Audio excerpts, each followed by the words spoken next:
so that they can get us on film and say that we are uncivilized and incapable of.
Tamika spoke at the square earlier today, and you can find coverage of that on our website, courierjournal.com.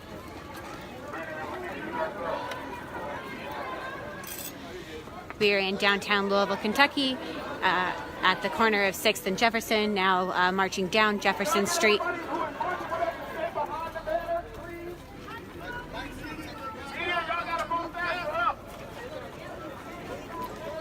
just going to get on the sidewalk.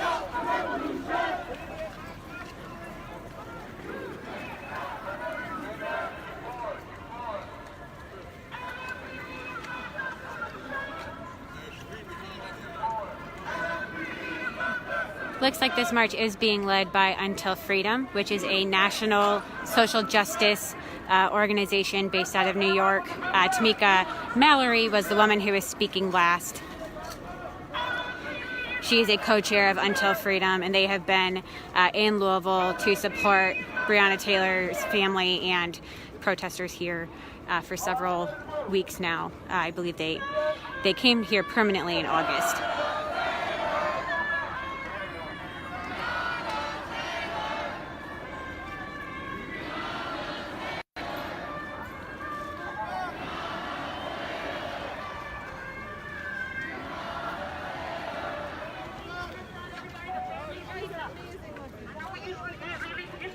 Your sign's upside down.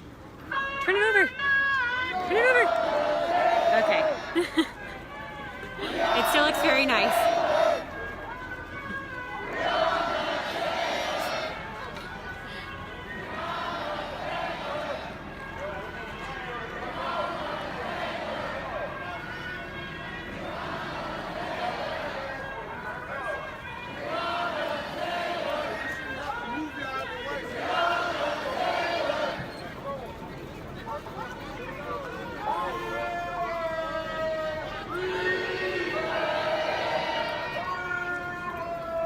Sorry, I did see that question. It is day 121 here. Protests began on May 28th.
As you can see, Louisville Metro Police have set up roadblocks in a 25 perimeter around Jefferson Square Park. That is to prevent traffic from entering a zone that they said, they've set up for protesters to express their First Amendment rights. Those roadblocks were set up 3 nights ago, one night before the announcement was made.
Several local artists have written songs to honor Breonna Taylor, and those are played frequently at Jefferson Square Park. Montez Jones is a...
tan amable.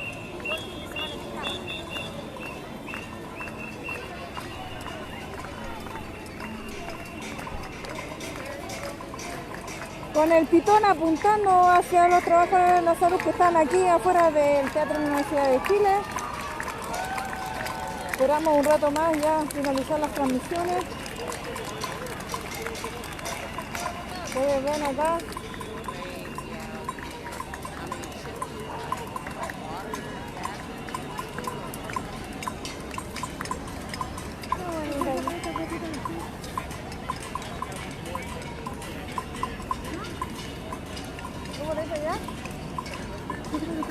Está cerrado el metro, yo creo. También creo.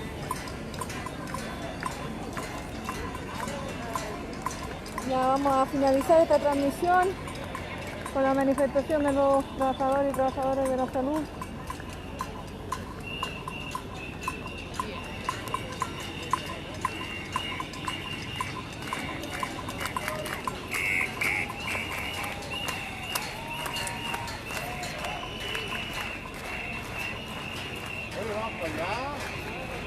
Vamos.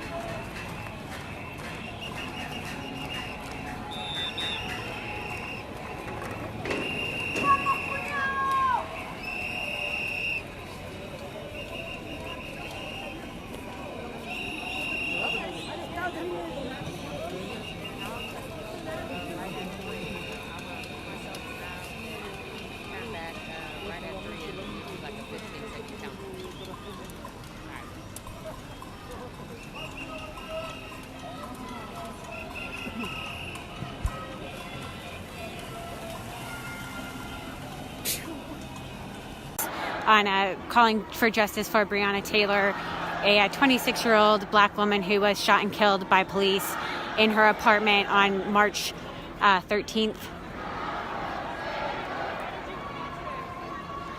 This week, a grand jury announced that it decided not to indict the 3 officers who are involved directly in her death, though they did indict 1 officer on 3 charges of wanton endangerment for shooting into a neighboring apartment.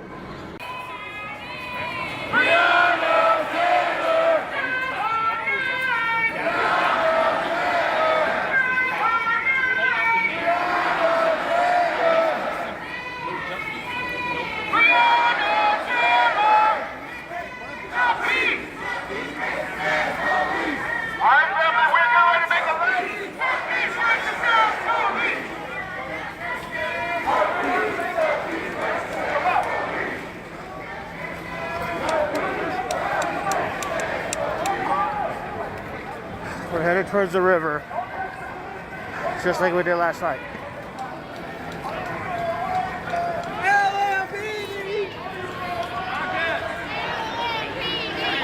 Go back.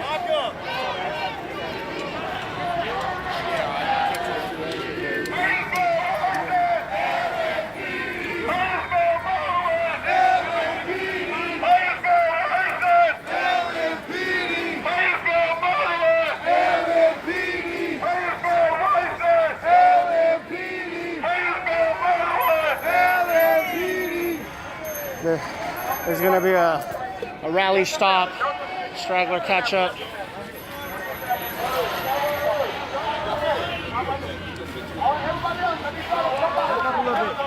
Back up. Back up.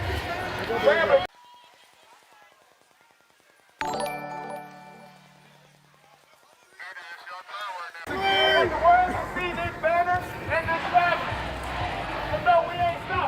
The march is still coming on the back end from that direction, but we're waiting for the back end of the march to join the front end.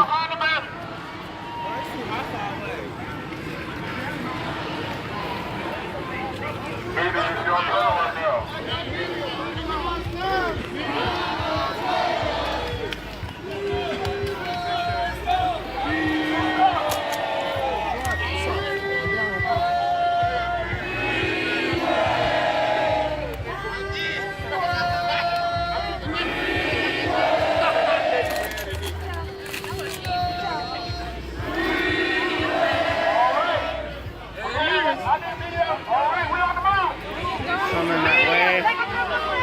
Here we go.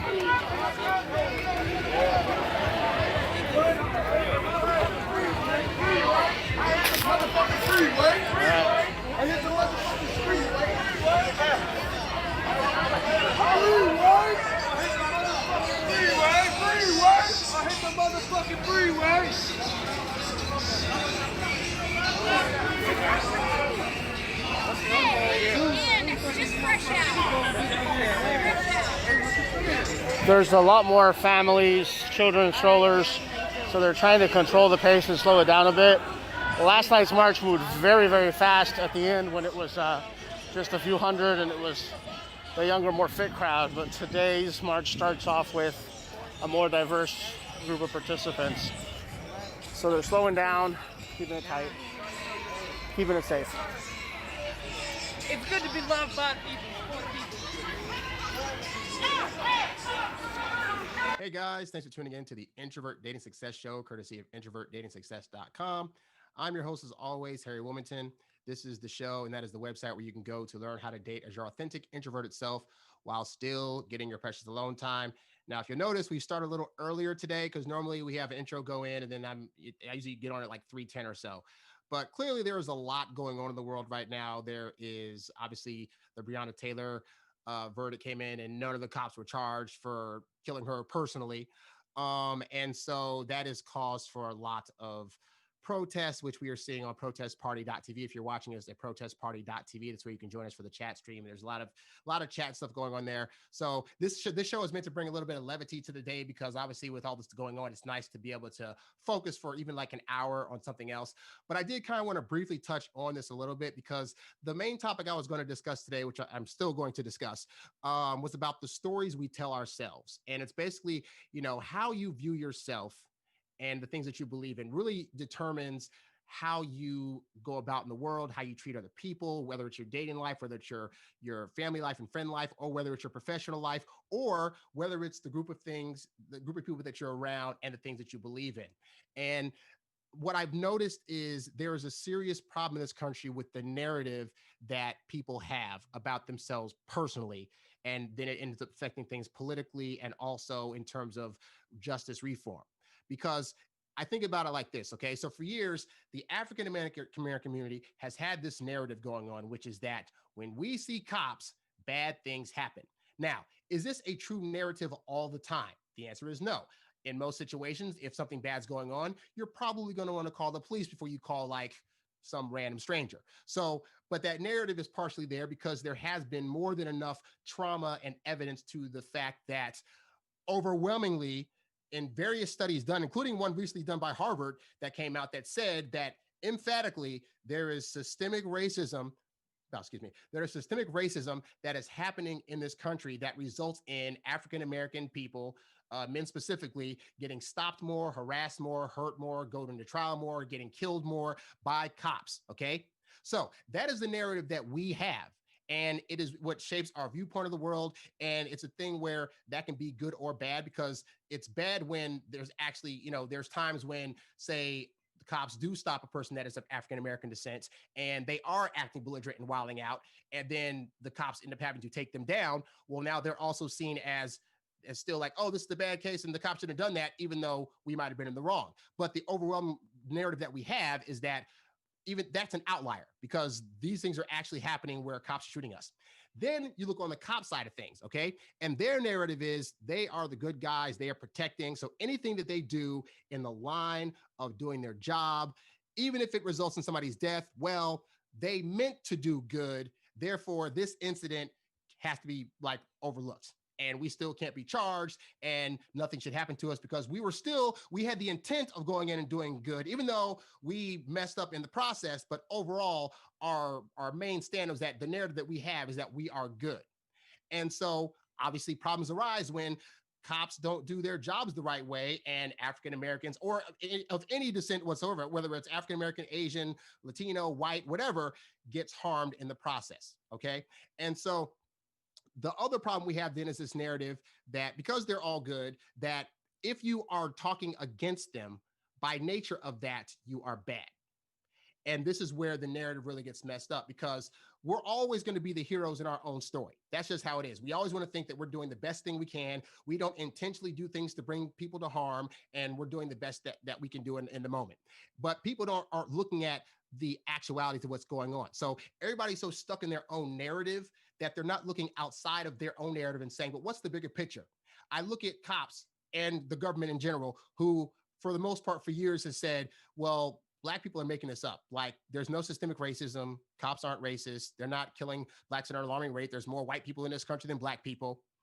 But Black people wouldn't be talking about this narrative for over 400 years if there wasn't a kernel of truth to that happening.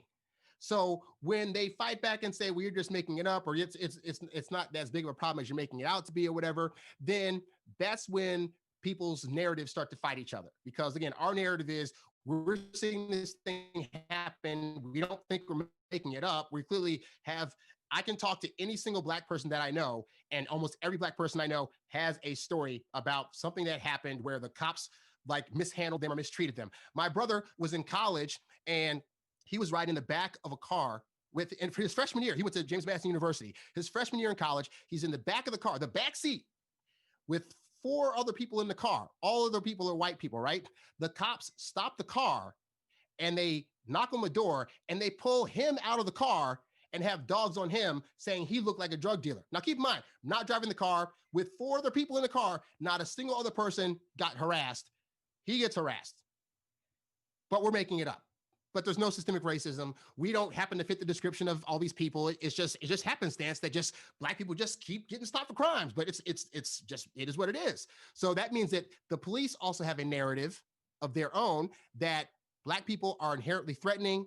They're trying to do the most crimes. They cause the most harm, and we need to stop them at all costs. So there's no reason to give them a second chance. There's no reason to knock on the door more than once and say loudly so you can hear me, hey, the cops are here, we're trying to stop or something. There's no politeness in terms of dealing with us, because why would we deserve to be treated with manners? Because we're animals anyway. We don't deserve manners. Like, this is what happens when people are telling themselves these stories that are either true or false, or there's a level of both of them in there, but they're not trying to look at the other side, because your story shapes your world. So if you have a personal narrative about yourself, good or bad, then that affects everything around you. That affects how you treat other people, that affects how you do your job, and that affects the policies that happen in this country. Because if you don't think there's a problem, you're not going to pass policies and procedures that dictate that maybe you should do your job a little bit better, or do a little more due diligence, or at the very least, once you have somebody in custody, not choke them to death or shoot at them even if they're unarmed or when they have their hands up. Like, those kind of policies aren't put in place if your narrative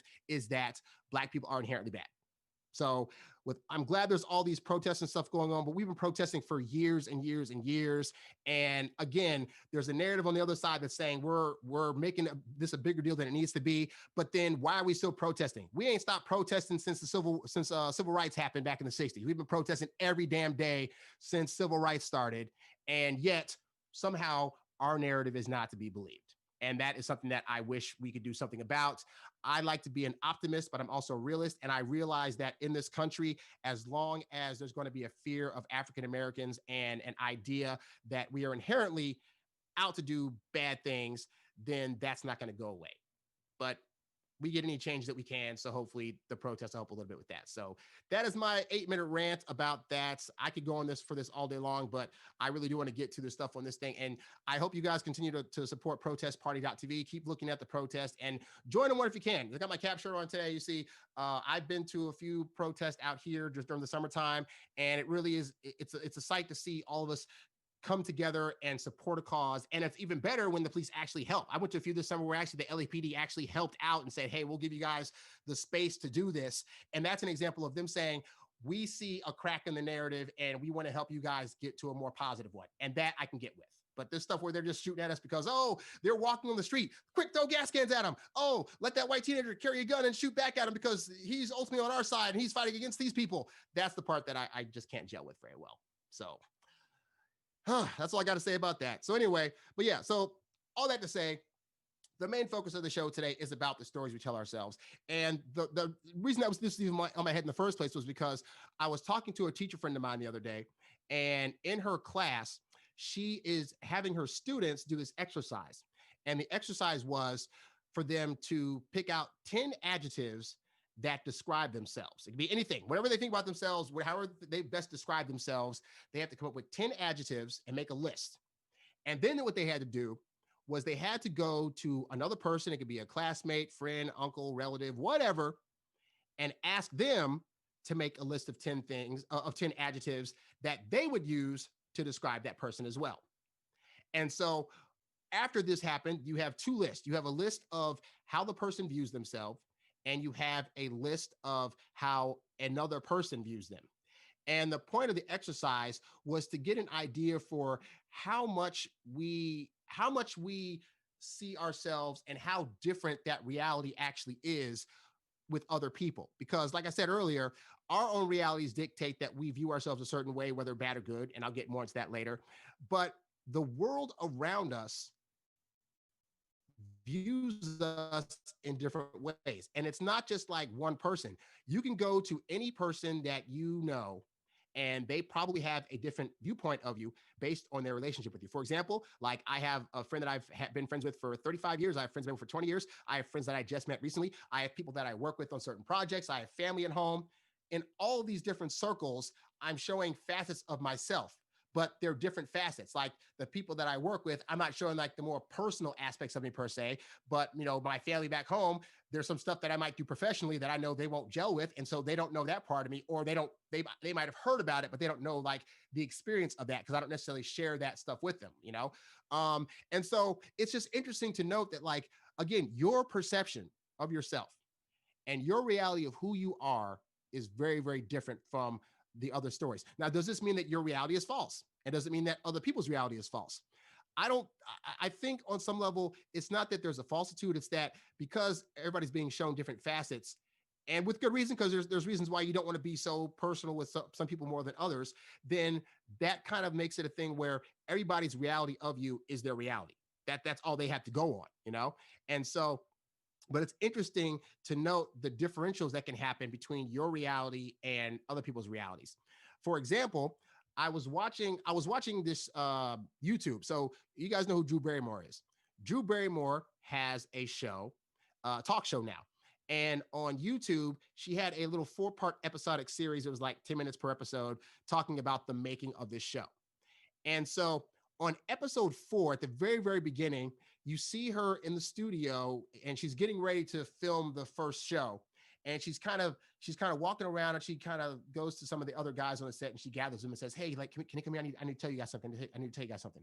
So she pulls them all together, and then she just breaks down on camera. And she's like, "Oh my God, like, I don't think I look good on camera, and my voice sounds weird. And I tend to get into rants about things that people just don't care about, and they're going to hate me and all this stuff." Now, I'm sitting at home, Drew Barrymore, who was in 50 First Dates, Drew Barrymore, who was in Never Been Kissed, Drew Barrymore, who's been making America laugh for years as America's sweetheart, and us enjoying her for her bubbly personality and all the good that she's done in the world, and Charlie's Angels and all this stuff. So I'm sitting there like, my viewpoint of her is she's an enjoyable person. I was more than willing to give her show a shot, and I've seen it a couple of times. I think it's delightful. But it's interesting to note what my experience of her is as a faraway person that she does not know, as an audience member from afar, and what her in the moment perception of herself was about just all the negatives about herself and why nobody's going to want to like her. Okay. And this is what I want to talk about specifically, because as a dater and as a guy that's an introvert, you may have a lot of self-narratives about the stories that you've told yourself about who you are and how other people view you. And a lot of times how we view ourselves, often it's based on, reactions we get from other people, but we carry those narratives for us for a long time. So the narrative you had of yourself, for example, as a kid, you might still have that as an adult, and that could be far from the narrative that you are today. Okay. Perfect example. Let's go with me. So back in my middle school days and high school days, I was considered like the weird kid. Like, I mean, and to be fair, it's like, I think because I started to get that story told to me, I started also acting out on that narrative. So like, I'd be the guy that 6th grade would like run down the halls and do ninja kicks in the hallway at school. I would be moonwalking down the hallways. I'd be coming up with all these little funny jokes and puns, which I still do to this day, except now I get paid for it. But so so kids started calling me weird and strange and odd and awkward. And I just kept hearing that so much that became my narrative, that I'm the weird guy. Everything I do is weird and crazy and out of the box somehow, and people can't relate to it or whatever. And keep in mind, during this narrative, I had friends, I had people that I associated with, but just the narrative in my head was that everything that I do is inherently weird. So the problem with that is that particular narrative carried over into other aspects of my life, including my dating life. Because I had that narrative in my head, my thought was, I'm just so weird and so awkward and so quirky that there's no woman out there that's going to be able to relate to the way that I am. And so in looking back at how I interacted with women back in the day, I was actually doing things that would make me look weird or awkward to distract women away. And if they weren't, I would just find out something even weirder or odd to do to where that narrative would come true. Because the thing about the narrative of a story is that if you believe it, it has to be true. And so when it's not being true, then what you'll start to do is you'll do things that are going to bring that narrative to life. You can say, see, this is how I was the whole time. Like I told people, but they didn't listen. Because it's a really weird mind trick where it's like, you almost have to prove yourself wrong, that you're not this person that you're trying to be based on the story you've told yourself thus far. But in terms of dating, there's a big danger to that, in that ultimately you're trying to attract another person. And when you do that, you're trying to like show off your best self. But what happens when your best self is the best self it can be based on the narrative you've currently created for yourself, you know? And honestly, a lot of this came to mind because I've been, aside from me talking to the teacher person, I've been watching this show on Netflix called Love is Blind. I know some of you probably already watched it. Like it came out in February on Netflix. I am late to the party. I didn't have Netflix. I just started getting Netflix again. So I've been able to watch this show. And just the narrative, the people on the show, it's interesting what they bring to their relationships with these other people and the way that they react to certain stuff. Like when certain things happen, it's almost like a trigger gets set off in them and then they react a certain way. And I'm looking like, this has got to be based on something. This has got to be based on something in their past, or it's got to be based on a story they told themselves. And in the show, you can actually hear them talking about what their narrative is. It's fascinating. So as I go through some of this stuff, I'll be randomly pointing out examples from Love is Blind because that's the most recent thing that I've seen. And I just keep looking at the screen like, oh my God, you guys need a better sense of self and better self-esteem because you guys just have the worst narratives in your head going on. So I want to talk about the dangers of believing your own story too closely. So the first danger that you can face when you're doing this is that there's a danger of not growing, or worse, sticking to the role that you've cast yourself in. So these are, for example, these are people that will say things like, well, this is just the way I am. Or, this has been a tradition in my family since I was a little kid. So I'm going to keep doing this thing. And that's one of those things where over time, when you were young or whatever, you were doing a certain thing, you were acting a certain way, you were saying certain things, and you just never grew out of that narrative. So you just stuck. So whatever role you cast yourself in, that is what it is. In my case, I was stuck in the weird role. So when I got into my mid-20s and I was trying to attract women, I was still thinking, but I'm still a weird guy. So no guy's going to date me. Now, this is, again, once I got past middle school, that should have been a wrap because that's kind of like the way middle schoolers talk. And, in hindsight, I was very sensitive earlier in the day about people saying certain words to me and me being offended, not realizing they could have been joking, or maybe they had their own issues going on at home. So they felt the need to take it out on me. But I didn't know that. I just knew that I was 25, 26, still thinking that I'm weird and that nobody's going to want to date me. So again, when I got dates, it was just like, this is weird. Like this person shouldn't want to be around me like this because my role is that I'm weird. And this is the role that I am cast in order to be different from everybody else. I have to be in this role, but they're looking like everything I do is normal. This isn't right. And so, yeah, you don't want to risk doing something that's going to not allow you to grow as a person and to actually get out of what could possibly be a negative narrative, The second danger about believing your own story too closely is that you risk not seeing the whole picture or seeing a false version of what's going on. The thing about being stuck in your own narrative and your own story is that it is really just one perspective. And the reality is there are other people around you that are experiencing you in different ways. And they might be in ways that you're not seeing. But if you fail to get out of your own story and not take into account what other people's narratives are, then what can arise is that you don't get a full picture of who you really are. Because we like to think that, as much as I analyze, for example, I'm a dating coach. I analyze dating and relationships and things to do and not to do all day long. Been doing it for 15, 16 years now, where that's just day in and day out. I had this narrative, okay? But there was a point where I thought I was so great at knowing all this stuff that I was missing out on the fact that I was still doing things wrong. There were still things that I didn't quite know about. And then once I got my first real relationship where I was like, and it was like my late 20s when I had my first real relationship, and I was getting complaints from the other person at times, and I wasn't recognizing that, oh, I've been talking a lot about theory, but in terms of being in an actual relationship and doing things, there are things that I've missed out on because I just haven't had that happen yet. And so I was in a long-term relationship for a long time where I really got to practice, okay, these are things that really nurture a relationship. These are ways that I'm being that I think are helpful to the relationship, but in actuality are actually hindering it and making the other person feel bad.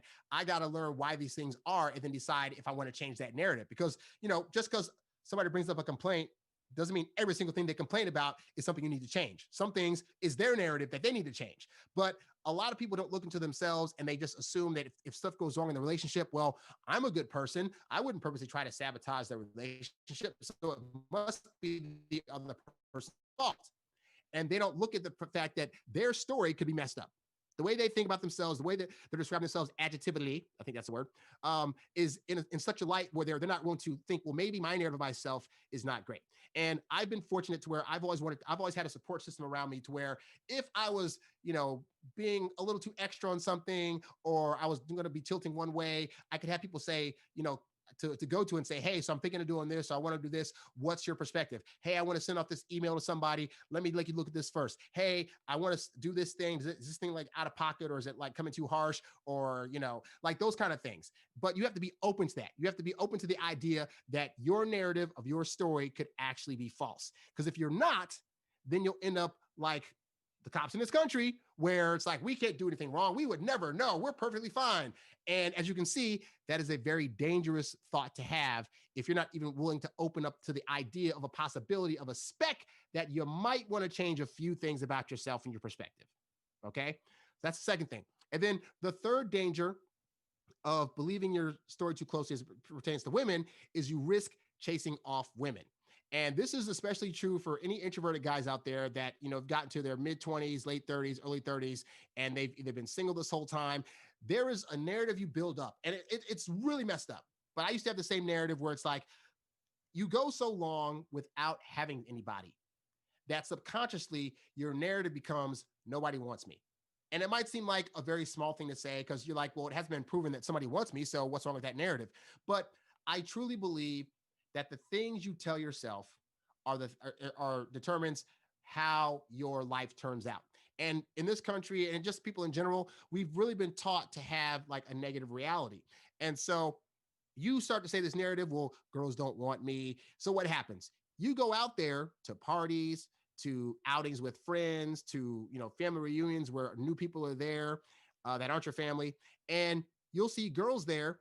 And the first thing you'll think is like, you won't even be thinking on your radar actually that you even have a shot at interviews girls, because your narrative is that women do not want you.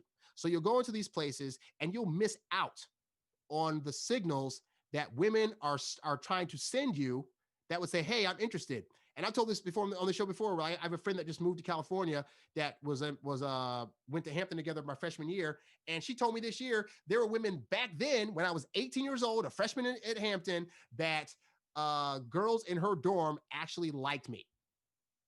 And my perspective was that I was so weird and so strange and so awkward that there would be no way that any girls here would want me, on top of still being a virgin. So there's no need to even try to look for it.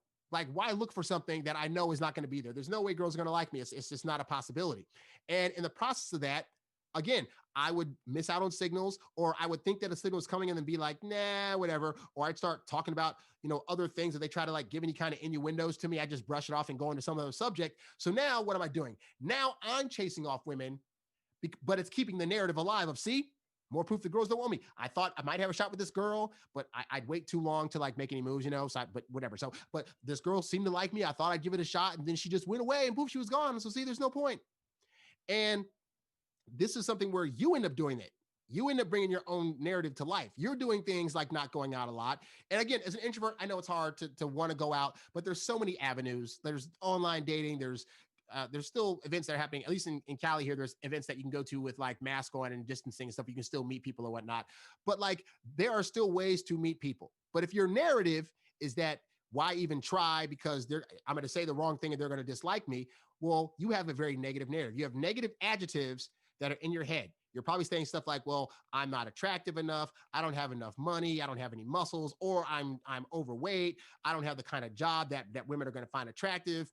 If you ever just take a look at Hollywood, take a look at Hollywood and the number of divorces that happen from guys who have money, power, fame, and the women still leave them. Like, so, but since your narrative is that you got to have all this stuff to make a relationship work, you're not even going to try, or you're going to do things when women come along to push them away to where they're like, oh, I wouldn't want to date with him. What's going on? And then there are actually guys out there that girls will be attracted to them. And then they'll tell the woman like, oh, well, you probably shouldn't date me. I'm bad for your health. And, I probably like, I always, wreck my relationships and all this other stuff. It's just sad. So before I get to how to get past your own story, I do want to give some examples from Love is Blind. Cause like I said, this is a really great show, not on the frustration level of things, but just in terms of like, as I'm looking at it, because every time I look at dating shows or romantic comedies, I'm always looking with the eye of like, this is what they're projecting for the show, but what actually works? Because again, my narrative used to be these things that these people are doing, like they should work, and they weren't. So now my narrative is like, I'm seeing their narrative of like they're messing up or why they're having trouble. I'm looking like, well, your narrative sucks because the one that I have now makes women want to stay around. But anyway, so let's start with, there's a couple named Mark and Jessica. Okay. And they met in the Love is Blind situation. And so how the show works basically is for like, I think 10 days, the men and women are separated out and they go into these rooms called pods. And so on one side are all the women's pods, on one side are all the men's pods. So they go to these pods and they switch up and they go on different dates with different guys in the pod that's across from them. Okay. So for example, like Mark would be in a pod and then Jessica would be in a pod, and then they would be able to talk to each other through this wall that they can't see each other because love is blind. The idea is that, is it easier to fall in love? Can you fall in love without seeing the person? And then when you see them, does that change like how you feel about them? So Mark was talking to Jessica. They had a connection. And then Jessica was talking to this other guy that she really liked a lot more based on talking, but that guy chose somebody else on the show. So then she goes crawling back to Mark like, hey, so, I really do want to date you after all. And that's a whole conversation for a different show. But the point is, so Mark agreed to take her anyway. So how it works is once you choose your person, then you guys are officially engaged, and then you get to meet up in person for the first time and see each other. All right, good. Okay. Had to get that out. So on the show, Mark and Jessica meet. And when Jessica met Mark, I think he was a little bit shorter than she anticipated, but also she's 34 and he's 24. Now, he mentioned this in the pods when they couldn't see each other, that he's 24 years old, but he's really mature 24-year-old. He's really ready to settle down and have a life, and he's not a playboy. He's ready in this to like actually find true love, right? They meet up. She sees this. So this is all important to mention because for the rest of the show thus far, I haven't gotten to the end of the show yet. So there's like one episode I got to see where they actually get married or don't get married, because they get to choose at the end of this thing. But so from that point, just after they meet each other, then all the other cast members get to meet each other, and Jessica gets to see the other guy that she had been gelling with in the pods, and she got to see what he looked like. And she was like, oh my God, he's looks exactly like I pictured him. He looks so great, whatever. So now in terms of her being with Mark, the whole show, she's just been kind of like wishy-washy and showing mixed signals. And I put that in quotation marks because I do not believe mixed signals exist. And that would be for a whole different show. So I don't want to talk about that now. But the point is that, so now she's like, in my head, she's looking for excuses to get out of this. But anyway, one of the narratives that she's telling herself is that he's 24 and she's 34. There's a 10-year age gap. On top of, he's a little shorter and she's a little taller. And so the entire show, when they do like little interviews between the segments, she's always saying, man, but like, he's 10 years younger and I don't know what that means. And so, when we meet each other's families and I meet his friends and he meets my family and whatnot, then they're going to have some kind of big problem with it. So in her head, her narrative is that this is a problem and people are going to judge us because of our age difference and possibly because of the height thing or whatever. And so I have a fear now that this is going to be a problem. Okay. Now, the thing about people telling their own stories is that, again, just because you tell yourself a story about yourself or your situation does not mean that that's going to be true. And true to form, on this show, it got to the point where they had to meet each other's friends and families and whatnot. And so when I think first he took her to meet his friends and family, and when they all met her, she's saying, oh yeah, because we're, I'm 34 and he's 24 and blah, blah, blah, blah. And his family's like, that's cool. It's whatever. Great. And she's like, oh, so it wasn't a big deal. Interesting. But my family's going to make such a big deal about this. And oh my God. So then they go and meet her family. And again, she's the one telling, oh yeah, well, I'm 34 and he's 24 and I'm rocking the cradle and whatever, this and that. And her family's response was, oh, okay, cool, awesome. So when y'all get married? So here's what happens. This is the negative what happens when you believe your story so intently, is that, again, you're going to try to push for this narrative to be true. So after having met both families, where both families were told about their age difference, and both families were like, we do not care. In the next interview you see, she says, oh, well, neither family cared, but, at some point in public, somewhere out there, somebody's going to bring it up and it's going to be a big deal. Why is that? Because her narrative is that this needs to be a big deal. I'm making it a big deal. And in my head, this story of our age difference is going to be the thing that's supposed to break us up.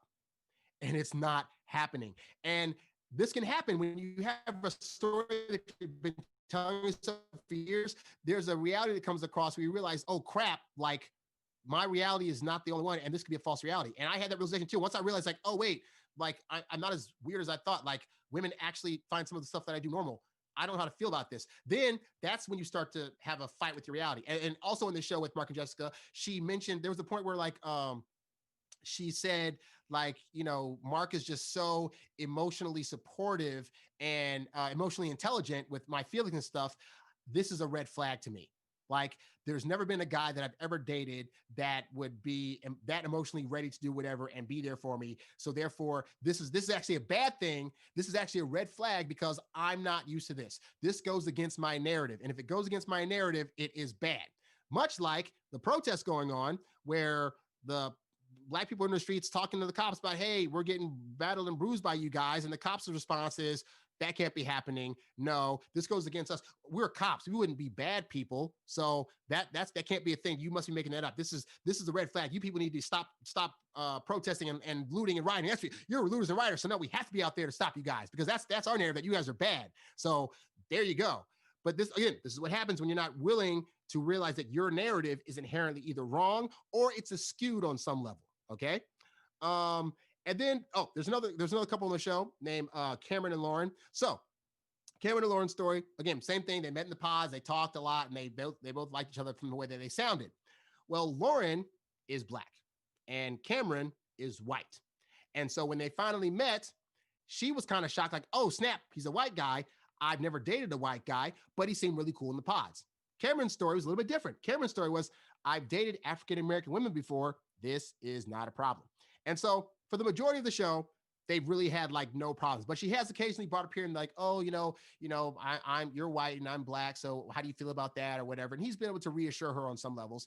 But the big story she's been telling herself is that my dad is not going to be a fan of this. Like when we meet my dad and I take him home and he finds that you're a white guy, he's going to just have all these questions and not going to want to accept you. And she was telling us in the interviews, this narrative the entire time, like up to the point where the day finally came where Cameron was able to go home and meet her parents. So first he met her mom, and that went well. It's like, oh, hey, whatever, you're cool, is what it is. But then Lauren still pressing, yeah, but wait to meet my dad, because my dad, I don't know, my dad's going to be like, oh my God. So what do you think happens? They go to meet her dad, and the dad is one of those dads. It's just like, he's like a standard dad where it's like, I want to know what this is about, arms crossed, like, what intentions do you have for my daughter? But I think the only thing he asked, he sent Lauren out the womb, and then, it's just him and Cameron sitting there. And the only thing the dad asked was, have you ever been in a room full of Black people by yourself before? And Cameron's response was, yes, I dated another Black girl for 5 years. I've been around it. I'm good. And the dad was like, okay, well, I'm going to still be looking to make sure you treat her right, but okay. And that was the end of the story. So again, she's got a false narrative coming out and she's thinking it's going to be this cataclysmic thing, but lo and behold, nothing. It was fine. And that's the problem with these self-narratives, that the stories we tell ourselves are not always true. Sometimes they can be. And it's not a bad thing to have a personal narrative about, oh, I'm a good person, or I'm helpful, or I'm kind, or whatever. But a lot of times we bring things to our personal narratives that actually aren't beneficial to our day-to-day lives, and they can actually hurt us or not allow us to have opportunities to experience the kind of relationships that we want. There was another guy on the show who him and his fiance ended up leaving the show. And what happened was, it was this guy on the show, and it was a black guy and this black woman.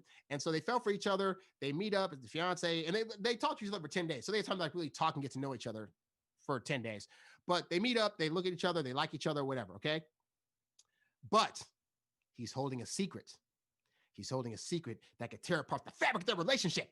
And so what his best secret was that he was a person that was gender fluid and had dated men and women in his past, okay?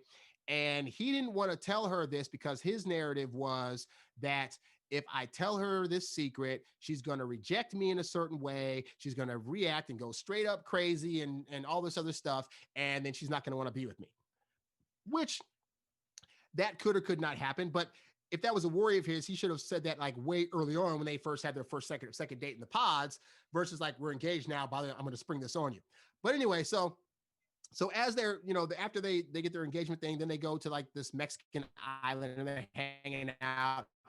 And so they start kind of talking, and he's kind of treating her all bad and like pushing her buttons. And she's like, what's going on? Why are you doing this? And then she just kind of walks away. So he's saying like, okay, I'm acting that way because I have to see what I got to tell you. And I just don't want you to look at me any different. And this guy is like welling up, like he's full like, oh my God, like I just afraid of this. So the narrative in his head is that he's going to tell her this thing about himself, and she's going to react very, very strongly. All right. So what happens? He tells her the news, and to be fair, he tells her the news, and there is like a level of shock on her face. Like, what do you mean? But that's really all she did was like, what are you talking about? Because I imagine that would be a shocking news for anybody that didn't know that prior to getting engaged to somebody. So she's like, what are you talking about? But she didn't quite react at the full level of intensity that his narrative needed to make it work. So he added to that. He literally was just like, yeah, I've dated guys and girls before. And she was like, what are you talking about? And he was just like, yeah, it's just, I used to date him and it was so hard. And, oh, I can't believe why I am this. My God. And then at that point, she's like, oh crap, I got to get away from this guy. So now he's thinking, she's leaving. She's getting away. And I'm looking at the screen like, but she got away because you acted extra hostile. You told her some news. She had a reasonable reaction. She didn't flip out, but then you flipped out, and then it made her flip out and leave. And then the next day she comes back and is like trying to say, hey, so I just kind of want to talk about what happened yesterday. Like, I just kind of want to know where your head's at and what's going on. And then again, he's already expecting her to be rejectful and whatever. So then he starts going hard at her and insulting her and saying, well, this is just how I am and blah, blah, blah, blah. You didn't do this and that, whatever. And he just spits out all this stuff. And it's because he's expecting a reaction. He needs to get that reaction for his story to remain true, that he is a victim and that people don't understand him. And so he pushed her buttons. He called her a bunch of names. And then sure enough, she was like, yeah, blah, blah, blah. You need to go get a D in your button, blah, blah, blah. And then it's like, yeah, see, I knew it. You're blah, blah. But it's like he pushed that narrative out. So I say all this to say, you really need to be mindful of what level of your story is being good for you and what level of your story could be possibly changed, because I'm all for growth. And there needs to be recognition at some point that your story, as it's currently being told by you, is not viewed that way by other people. So here's how you can get past your own story if there are negative parts in it that you need to get over yourself for, okay? So the first one is, like I said earlier, recognize that your reality of yourself is just one reality and that other people have a reality of you as well. You need to be open to that, because you need to be mindful that, again, especially since in this country, we're a lot of times taught to say negative stuff to ourselves, that a lot of the things you're telling yourself or the way that you view the world, it's a very, very small microcosm of how the world actually is. So, for example, you could be like you could draw something. Say you're an artist, okay? You like to draw, okay? But you just, every time you draw something, you're just like, it's just not there. Like, you just don't see it. You like the way the lines are looking, or if you're trying to draw a specific person, you don't see the way their eyes, like the way you're drawing it, their eye shape is not quite right, or their nose looks kind of weird, or their hair is a little bit off. And you're sitting there like, this is the worst thing I've ever drawn in my entire freaking life. And you show it to 10 people and all 10 people say, this is brilliant. Does this mean now that your reality is not true? It doesn't. But what it means is that your reality is a small percentage of the reality of other people. And this is especially true for like people that are in Hollywood. Like I always tell people, like, you know, there are a lot of people that I know who have talents that I say, hey, you should be in front of the camera. You should do this thing or that thing. And they're always like, oh, but I'm so ugly. I'm this and that. And my motto is always, in those cases, let other people judge what's going on with you. Like if you audition for something and you think I'm not fit for it, I'm not the right part, I sound weird, just like Drew Barrymore said earlier, she thought she sounded weird. Let other people be the determinant factor of that, because in their reality, what you bring to the table could be enough. In a relationship, when you're going for a girl that you think you have no chance with, you don't know what about her reality she needs that you bring to the table. And I've dated a decent amount of women who are extroverted, and they prefer a guy that's going to be home, that gives them an excuse to not have to go out all the time, and that has that calm about them where they don't need her all the time and are so need for her attention. But you're looking at theirs, you're over there as an introvert thing. I need to be an extrovert, and woe is me, and I can't get girls because they want a guy that's a party guy and that can be the life of the party and can talk to people and blah, blah, blah. And you don't know that the girl that you're sending away because of your story could actually, in her story, need somebody like you to balance her out. So recognize, like I said, that other people's realities can be equally as valid. And that's not everybody's. Some people's reality, you're going to be like, you're the bad guy in their story. You know, you did this one thing, you said this thing wrong, you didn't come to their party at the right time, you weren't there from a certain part of your life, and they might feel as though you are the bad guy. And that's fine too.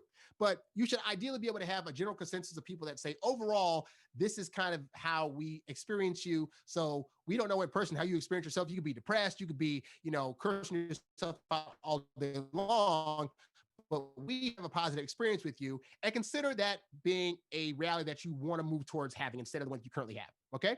So that's the first one. The second thing, like I've said before a couple of times, recognize that we've been taught to self-sabotage ourselves in our own reality.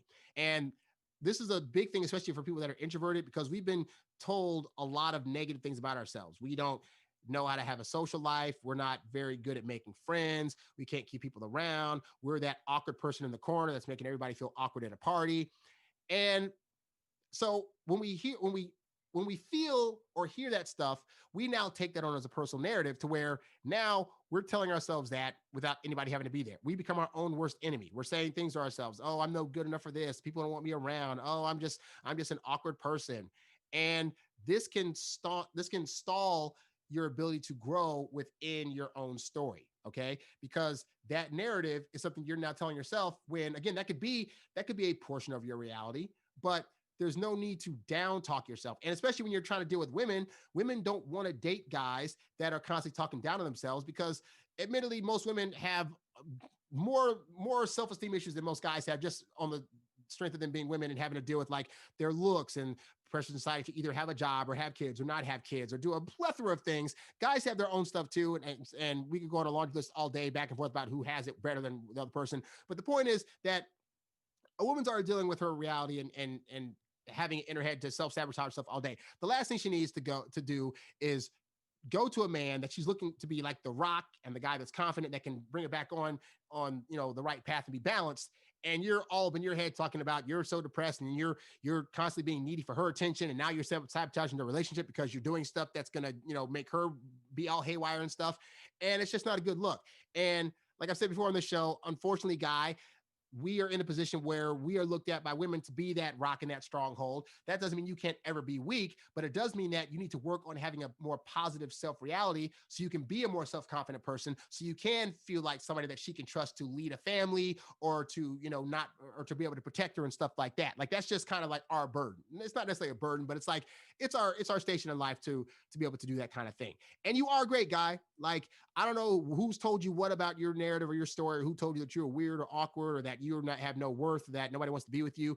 That is not true. Even if up to this point in your life, you haven't had a relationship or you haven't been able to be in something serious enough or even had a hookup or whatever, you still have worth and value. But we can't fix that for you. You have to believe that narrative about yourself. And once you start doing the work to really look at your life and recognize that you do have worth and recognize the things that you bring to the table, then it's going to be easier to change that narrative. I know for me, once I start realizing like, hey, you know what? Like, I can like look at this more positively. Like, I for a long time, I thought, like I said, girls didn't want to get with me. I was single for a long time. And then I realized like, wait, like I am a decent guy. I do bring stuff to the table. I am emotionally intelligent. I do genuinely care about the people that I date. I know how to plan great dates. I know how to be a supportive partner. And so somebody's going to want to get with me. It might just take time. And I did the work.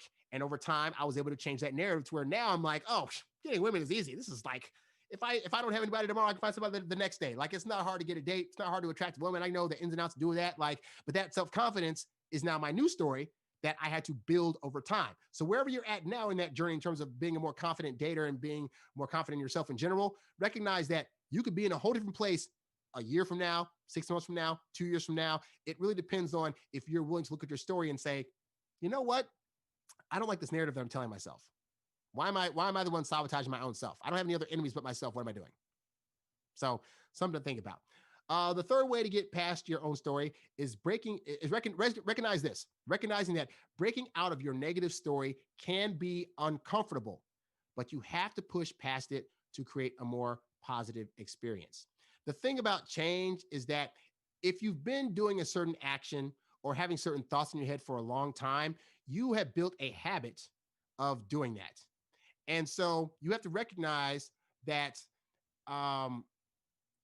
in order to break out of that, you're going to have to go through the motions of doing these things that are going to feel uncomfortable at first. So I know I've talked to a lot of women, for example, that say like the hard thing for them is getting past the thing of, I look a certain way, I feel a certain way, I need to lose or gain 5 extra pounds, I don't have a big enough butt, or etc. And it's like they have to constantly like recognize that who they are in the moment is perfectly fine. And you have to do the same thing. You have to break out of this idea that you have to be a certain way. If you find a more positive way to think about things and be, then start practicing that.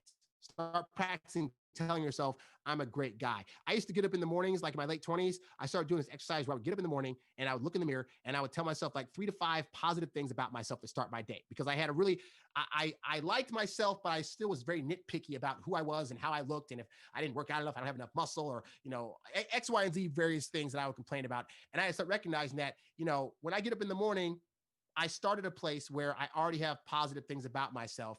I need to recognize what those things are and then build onto it. But just telling myself those 3 to 5 things made me realize, oh, there are some good things already about me that are already in the narrative that are already great. Now I just need to go find other ones, okay? And so, but when I first started doing that, it was very weird. It was like, how dare I tell myself that I'm so great? How dare I tell myself that, whatever, X, Y, and Z? And you might feel the same way. You might feel the same way when you're trying to, ask women on dates. You might approach them, and the first time you do that approach, you're like, oh my God, this felt so weird. Like it just felt uncomfortable. I felt the whole time that she didn't want to talk to me and I was just bugging her. But you do that enough times and you'll start to realize that most women don't mind having a conversation with the guy that comes to them respectfully. But you have to practice that enough times to feel it, to experience it, to be able to see the reactions from women versus the one you just hear about or the ones that in your head you're thinking, if I approach her, she's going to yell at me or call me or whatever. Let me tell you, my first experience ever having a girl know that I liked her was in like first grade.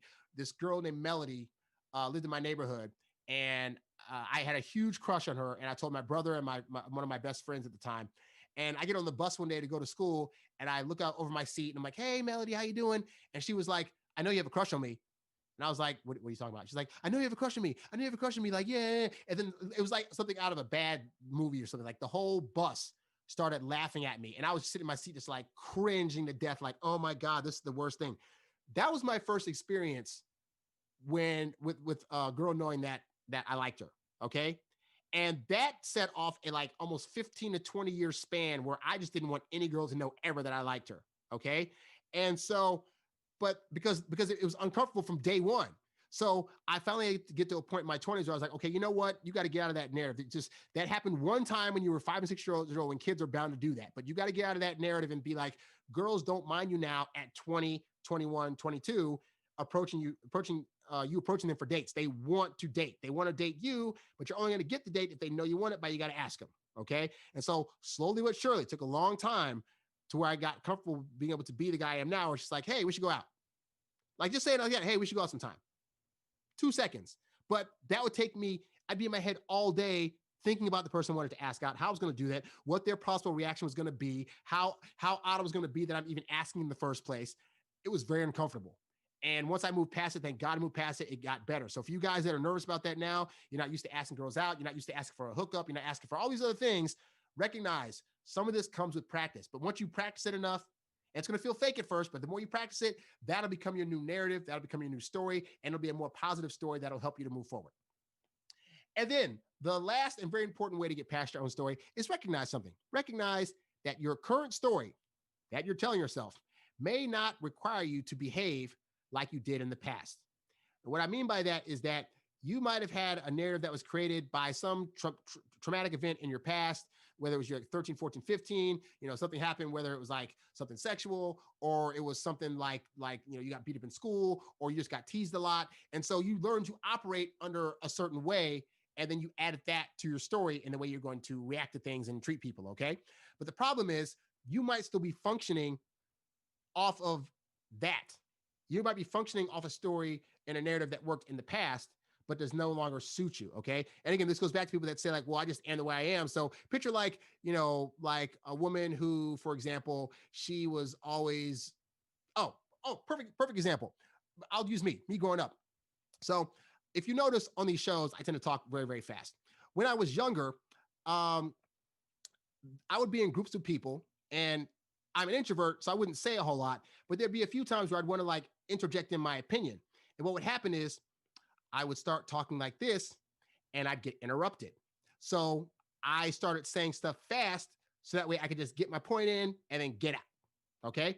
And so you see, so this is the effect it's had on me up to this day, where I still talk fast because that was still something that just like I grew in the habit of just talking really fast. And now when I talk very slow, it's uncomfortable. So I've been working for years on like being able to fix that. Okay. But that's an example of something where it's like, it hasn't necessarily hindered me, but that is something that it's like, oh, I operated that way in the past. But nowadays I have friends, people don't mind listening when I talk. They actually are willing to sit there and listen to my whole narrative. So it behooves me to work on talking a bit slower. Okay. So this is the same thing that is true when you're dating, is that you might have in the past been a guy that's like, well, I want to date, but girls don't really want to talk to me. So I'm just going to like not approach them.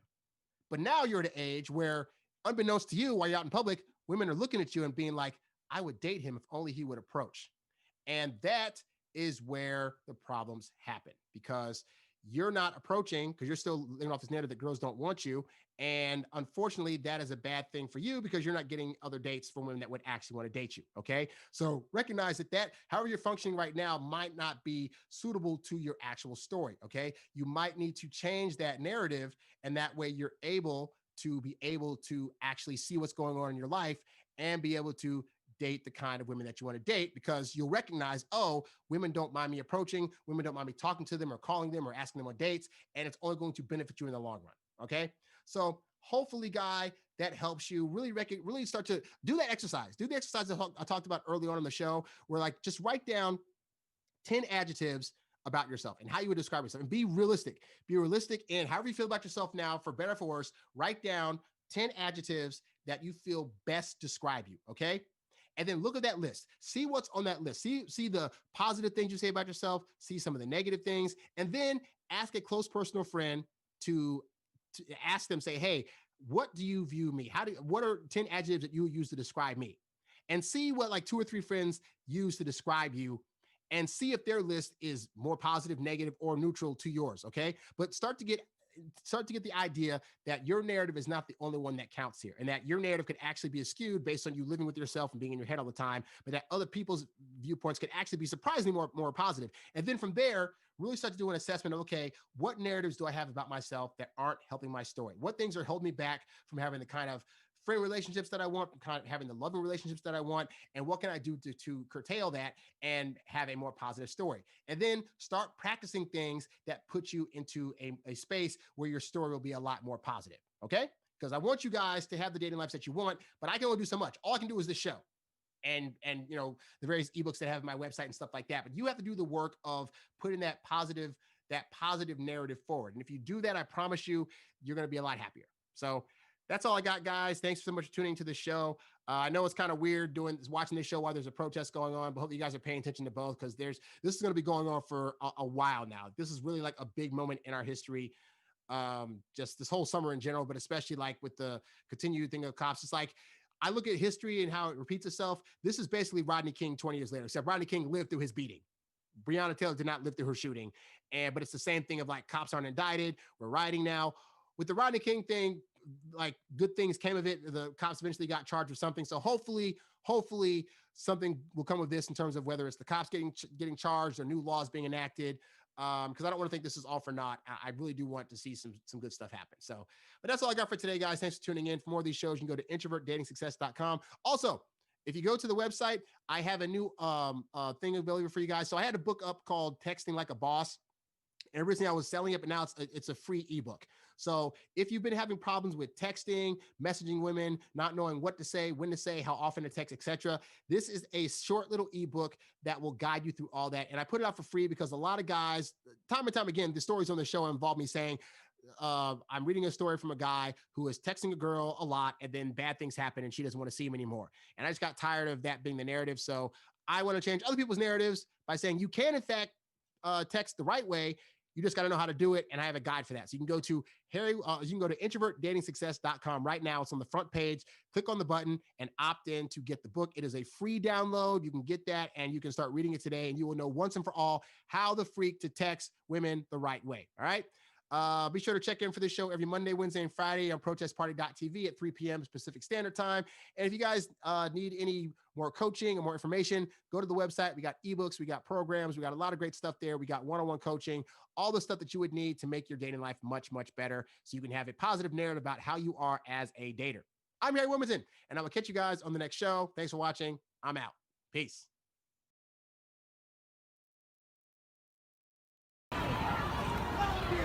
It appears that some flashbangs that are now happening, flashbangs above to disperse the crowd.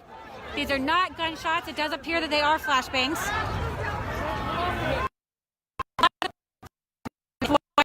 The police moving in. I think I'm going to put my phone down briefly so I can get my news vest on. Can you hold this? Can you hold this? I need to put my vest on.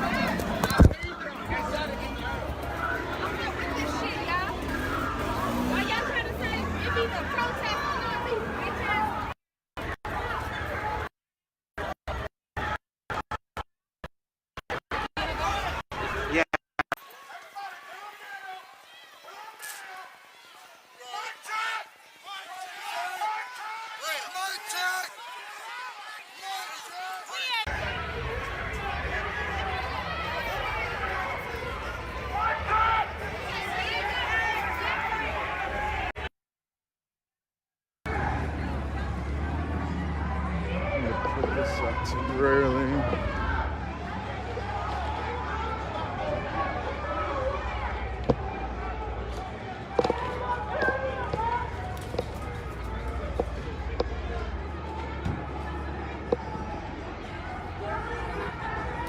So once again, right now, LMPD, it's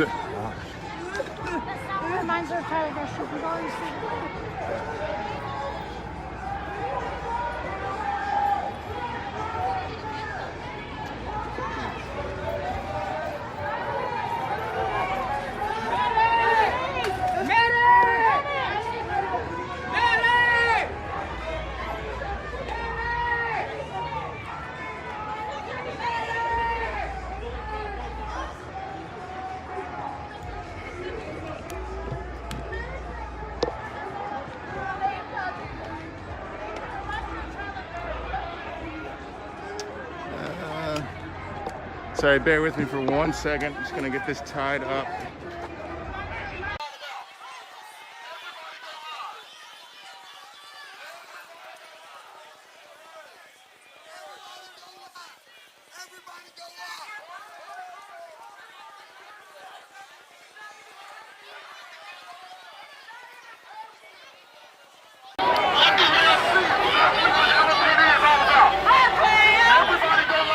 There's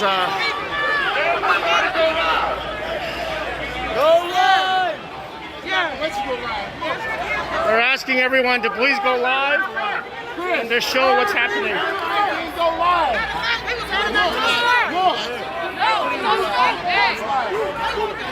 They literally marched on the people. Shame on you!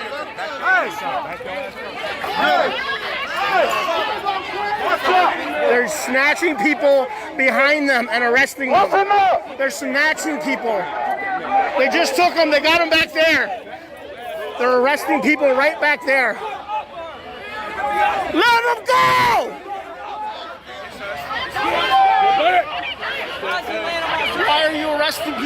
demonstrators? Why are you arresting peaceful demonstrators? They're arresting peaceful demonstrators. They're literally snatching them and pulling them back. Nobody's breaking any laws here except Louisville Metro PD. And then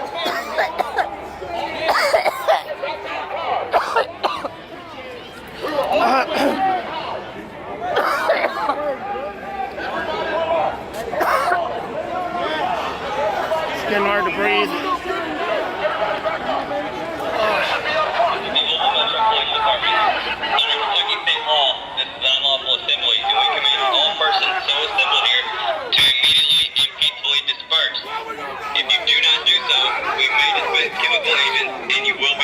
There's nothing unlawful about a peaceful demonstration. The Louisville Metro Police Department, under Kentucky state law, this is an unlawful assembly, and we command all persons so assembled here to immediately and peacefully disperse.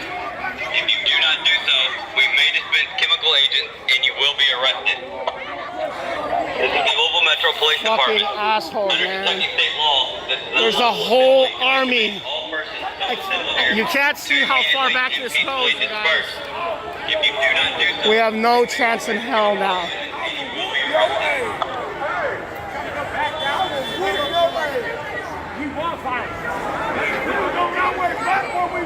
They snatch people behind the line and then they block so that we can't record. This isn't even curfew. There's literally nothing that they can say. Like you saw they just declared unlawful assembly, right? And now they have a line behind us. There's nowhere to go.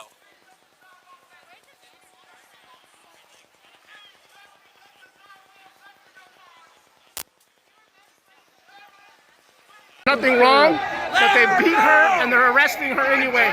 She's begging to be released and they won't let her go. Shame on you! Let her go! Let her go! Y'all gonna hurt me all fucking night! Let her go! Let her go! Let her go!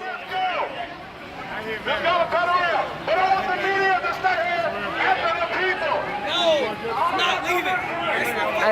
She did nothing wrong. She did nothing wrong. They just snatched her, pulled her back there, beat her ass. Oh fuck, not again. Here it goes. They just did it again. They just did it again. They're literally snatching people and beating them. Yeah, I'm okay, I'm okay. There's people getting beat right here, but they're not letting us record it.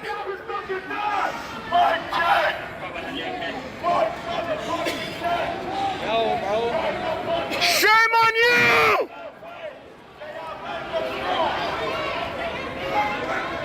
This is so unnecessary.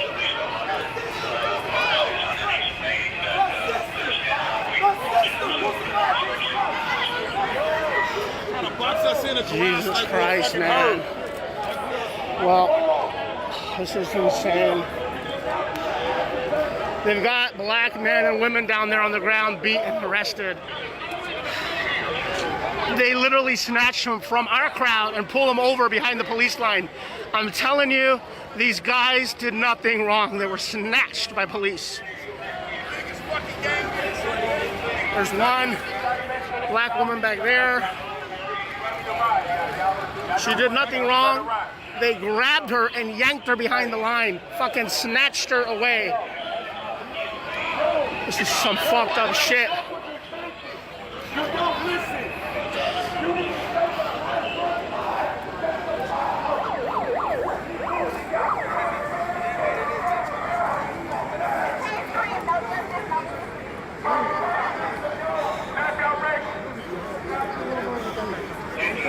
Fucking assholes.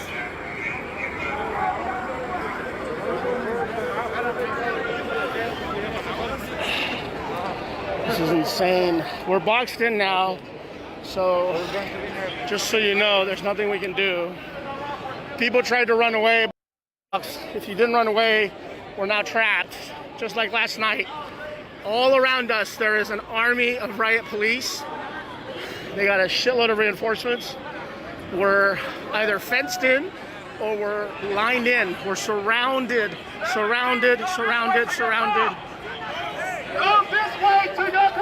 see if they'll let us go. Okay, we're gonna go this way to T-Box. So we're gonna try to get away, but there's another blockade right ahead. I don't understand how that's, we're just gonna, fuck, man. I feel really bad that they took these people and just arrest them for no reason.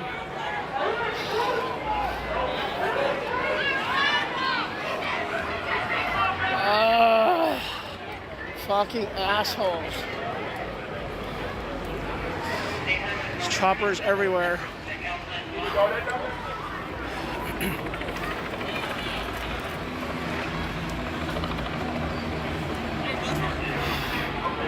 So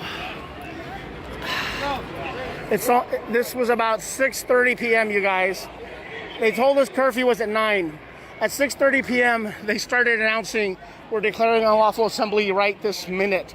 You must disperse. They started grabbing and snatching people from our crowd, beating them behind this police line right ahead, and then locking them up and putting them in these vans. They've got blocks all the way back of police paddy wagons and cars. Same thing over here. If you can see how far back the line goes.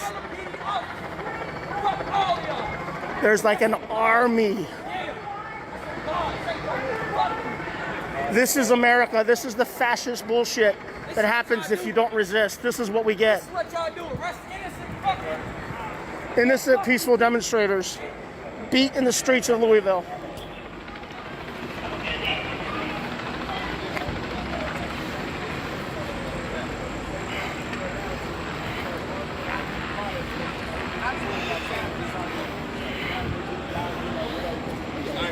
We just need to know the rundowns for how we can continue to peacefully protest, because you know we're trying to organize or negotiate some exit or march.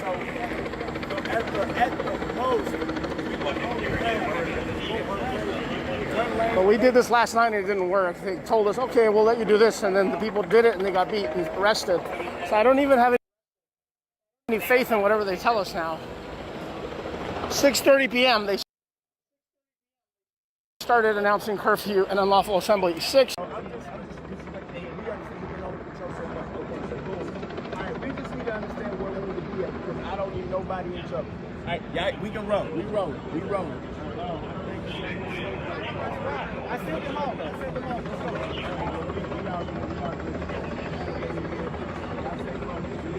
Thank you, sir. For sure, I appreciate you. I appreciate you, man. Appreciate you. Let's roll.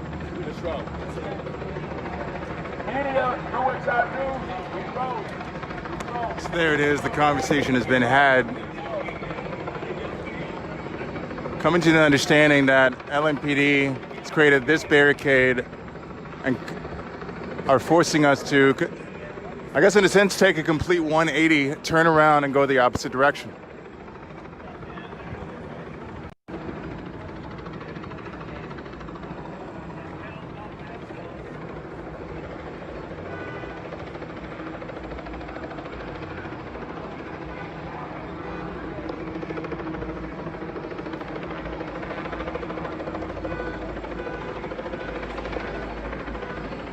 Now, the question on a lot of protesters' minds is, are they going to be able to get through? I guess that question's already been answered, because some I see from a distance are getting through past the line of police, not at Hancock, but the block before it.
And it seems like police did look.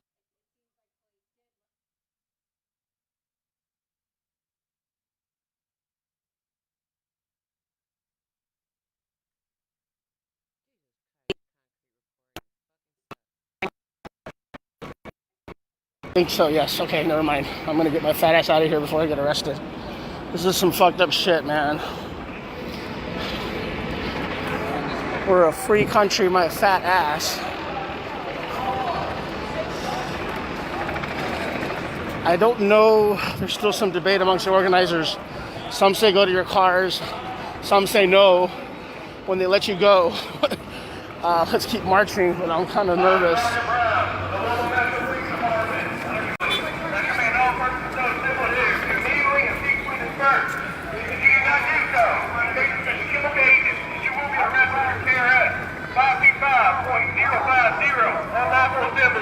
Leave the area now.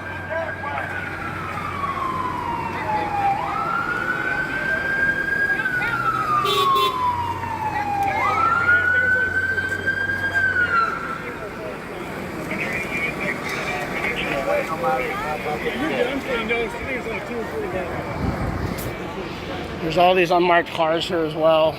They're all cops, every one of them.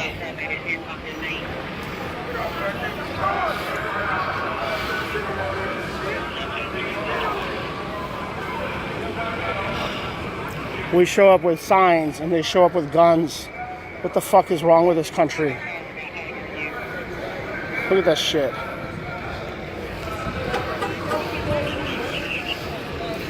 Fucking bullshit, man.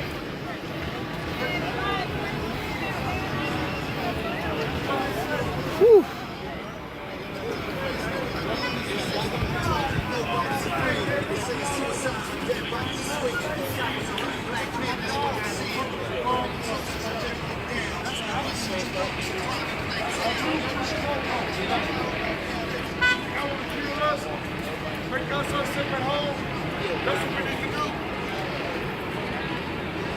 No, we weren't heading toward the freeway. Fuck the racist assholes in the comments. You can suck my brown dick. I don't give a fuck what you think. They were chanting Breeway, you racist, ignorant fucks. Breeway. It's Breonna Taylor's foundation, not freeway, pendejos.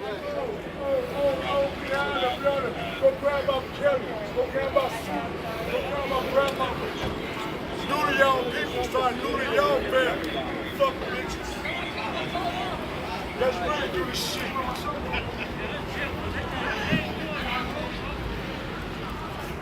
I gotta find my partner. We had a plan for this, so I think I'm gonna have to go and do that now.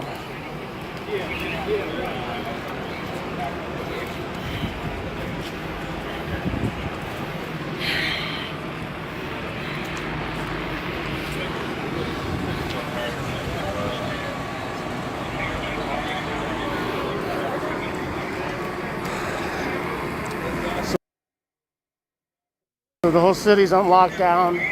So much for a 9 p.m. curfew.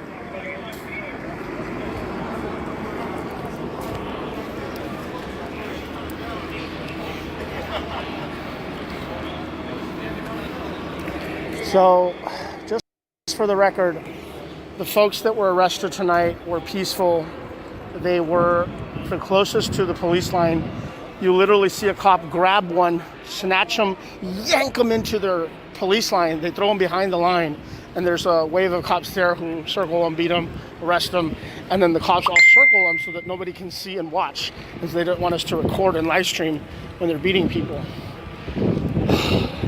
So even when it's literally happening right in front of you, all you see is police uniforms. You can't even broadcast it because they're covering it up. They're circling the folks that are beating and arresting, so you can't see it. But you can see it and you can hear it. It's fucked up. All right, I gotta find my partner. So I gotta sign off so I can use my map here and get to a certain spot.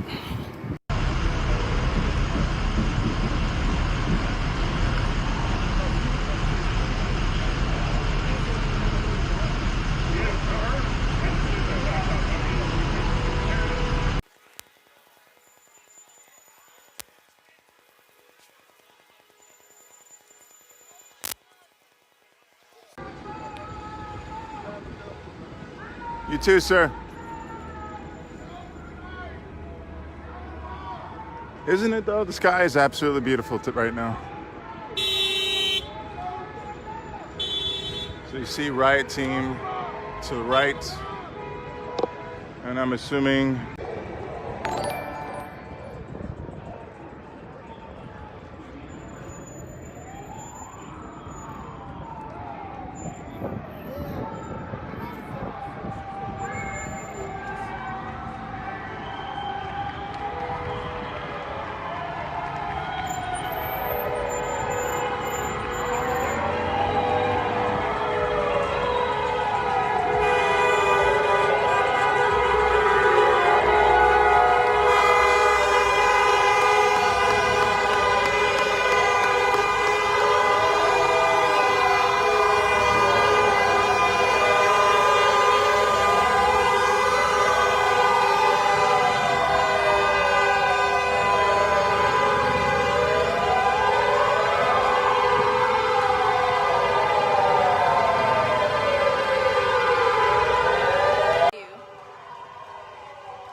up. Nobody's a fucking drug mule. You sound racist, ignorant, and uneducated. How about you go back and watch one of my live streams where we're peacefully protesting and constantly attacked by officers.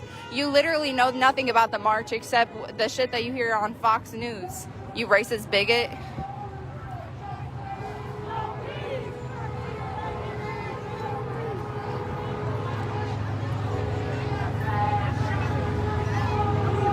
No justice, no peace.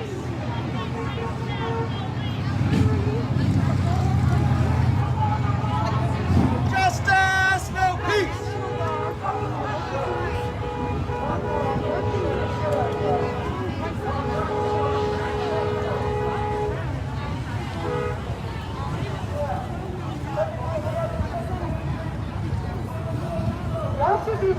I like how people get on my live and then 2 seconds later comment something racist when I literally just proved all of their points wrong. They look hella dumb, hella uneducated.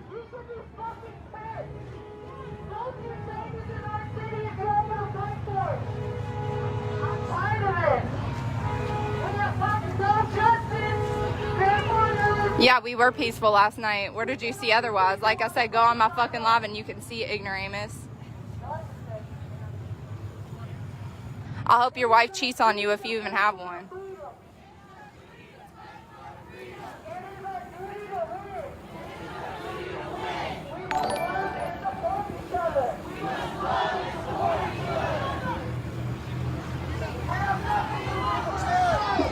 Boy, fuck you too. Get off my live. Oh, you're giving me more views. That's all I care about, pet ass. Just kidding. I don't care about views, but you're sure giving me an extra one and still commenting.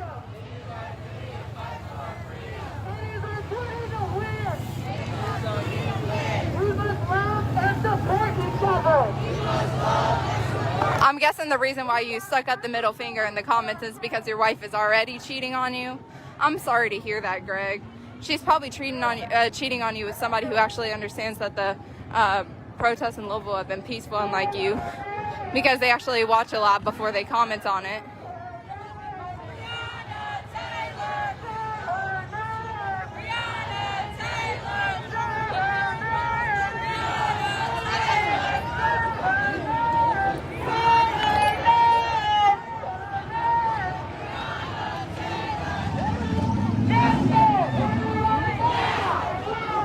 Shut it down!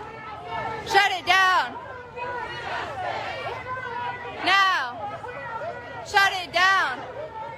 Shut it down!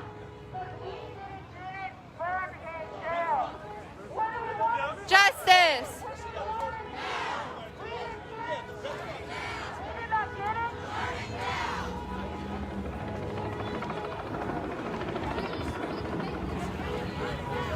What do we want? Justice! What do we want? Now! Shut it down!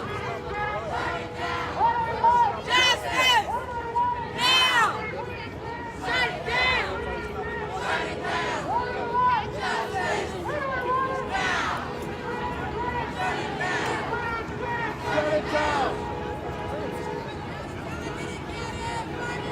tell them to stop at the light.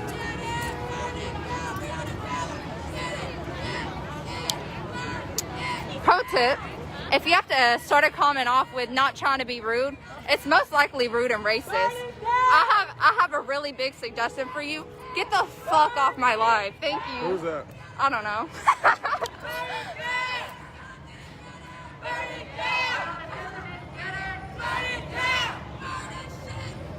Everybody stop at the light! Stop at the light! Say his name, bitch ass Greg. Get the fuck off my live.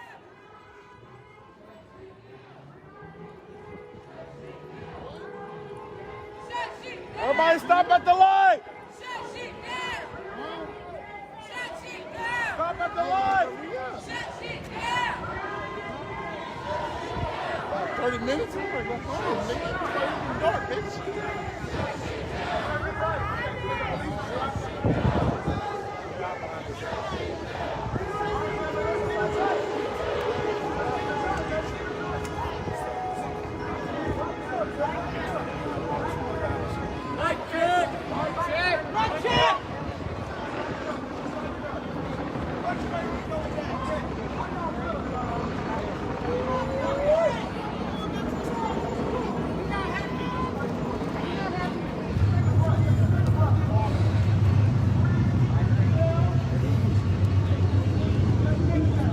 I know, y'all. I blocked him. I just have a hard time letting stuff like that go because you're not going to sit here and talk about my family like that.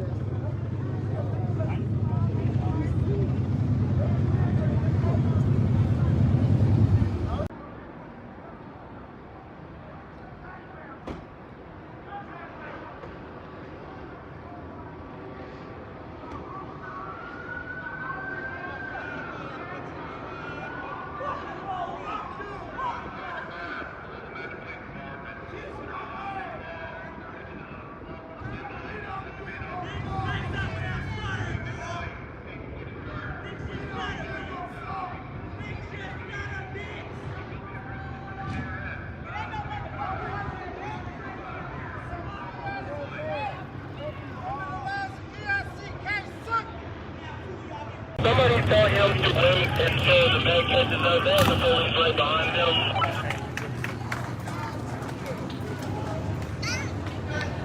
Word. I'll let someone know. There's a lot of people left behind. Are they separated from us because of the police officers?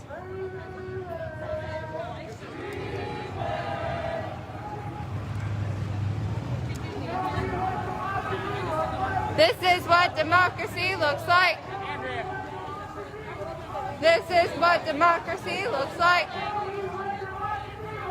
This is what democracy looks like.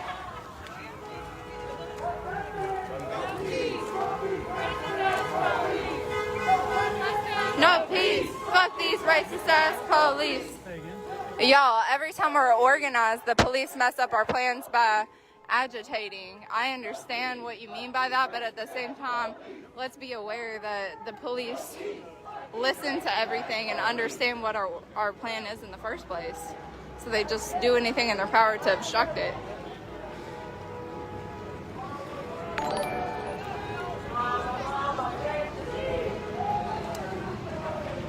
What? The system's telling me.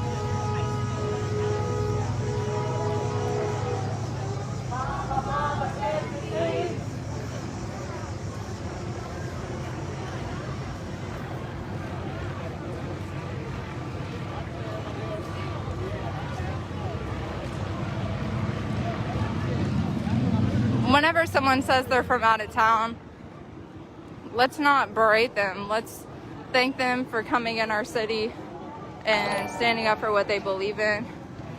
But let's also not make assumptions and group protesters in, because then we're no better than the LMPD. Nothing but love, though, I'm just saying. No peace, no justice, no peace. Fuck these racist ass police. No justice, no peace. Fuck these racist ass police. No justice, no peace. Fuck these racist ass police.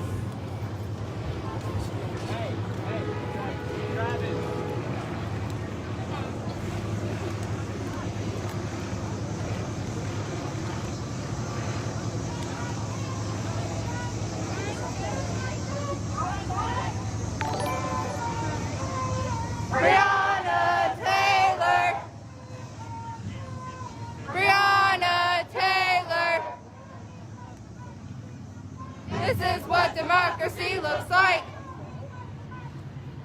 This is what democracy looks like. Mama, mama, can't you see?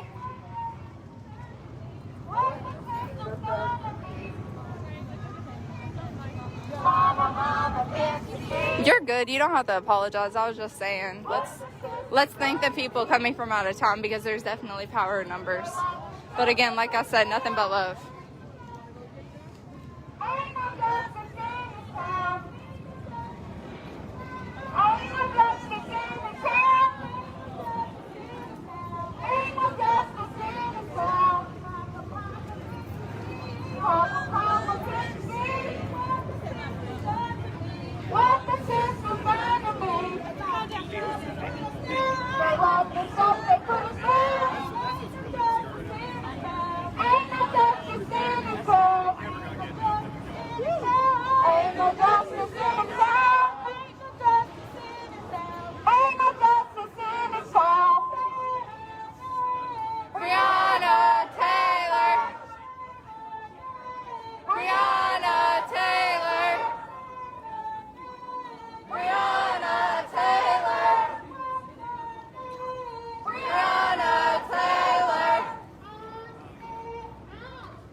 You can't stop the revolution. LMPD is not the solution. I can't stop this revolution. Fire the mayor is the conclusion. You can't stop the revolution. LMPD is not the solution. You can't stop the revolution. Fire the mayor is the conclusion.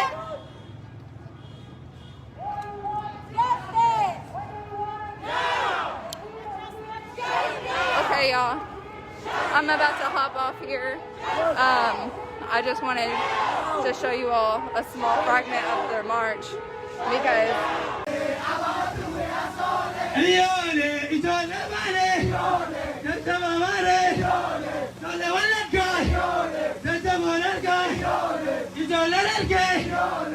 No te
turned off Market onto 6th, heading back up in the direction of the park.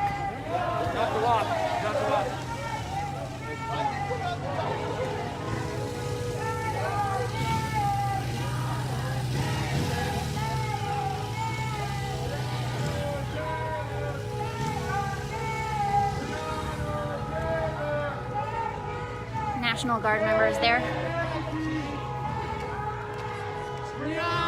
Taylor, David McAtee.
pause for a little bit as everyone catches up, gets to the park.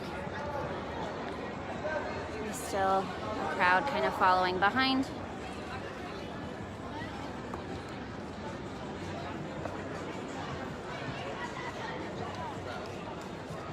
Where's Chad?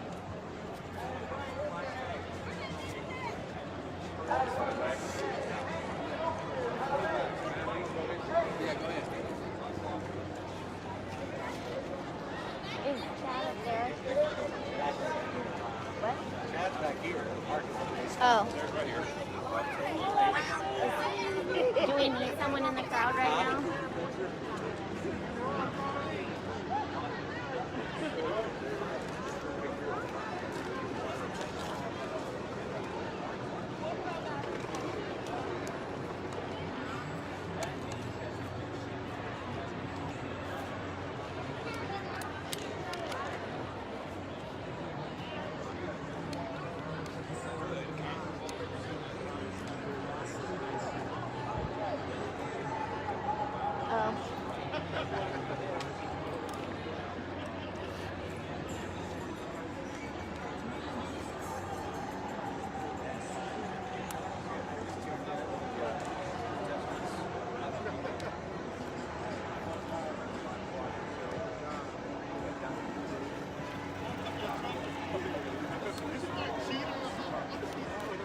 She wrote bitch on there. She might cheater on there. Oh, bitch.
Walk up the stairs here to give you guys a higher view.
No, you pussy though. You're pussy though. You're pussy. You're soft. Remember, they're dicks, because pussies are really strong. They'd have to be dicks. One flick and they fall. I gotta ask you. I'm just saying. I ain't never call nobody a pussy. They're really They're great. No, we're coming back over here. Hey, we're big today.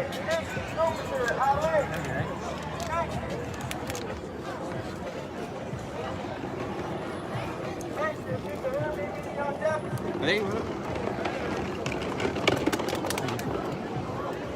You alright? This is a bunch of fucking bullshit. I thought we were gonna get arrested again.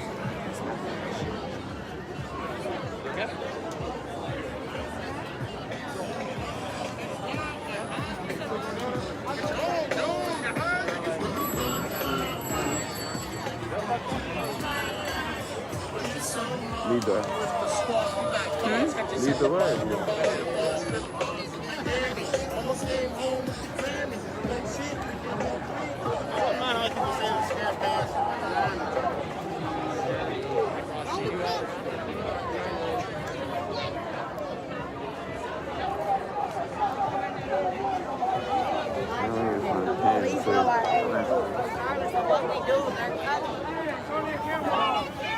They want the camera.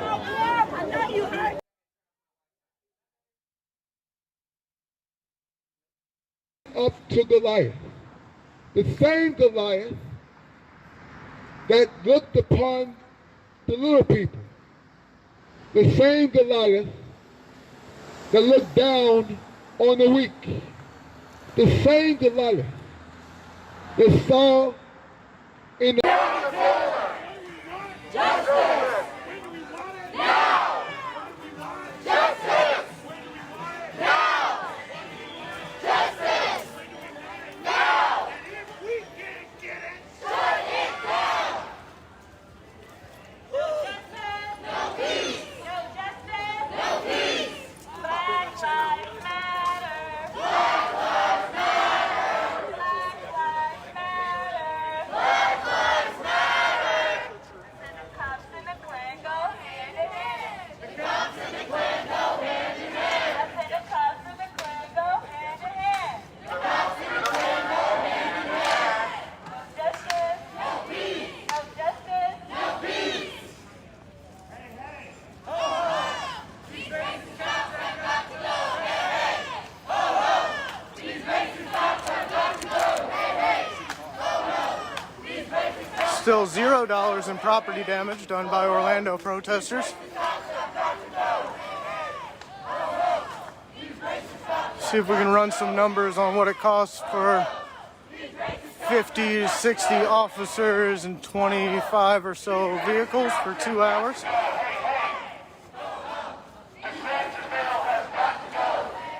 It's actually these police that are robbing the taxpayers.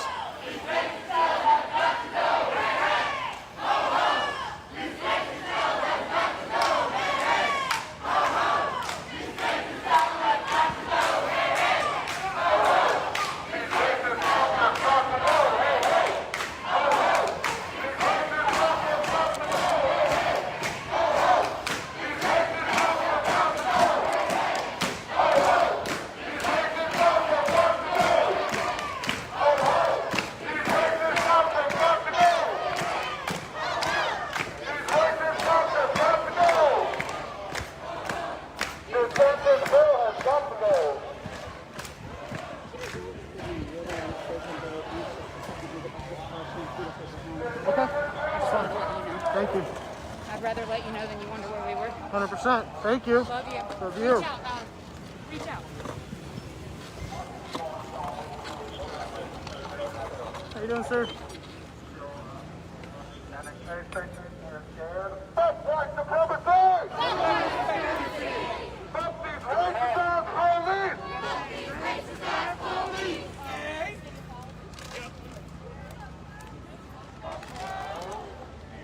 Hey, hey! These racist cops have got to go! Hey, hey!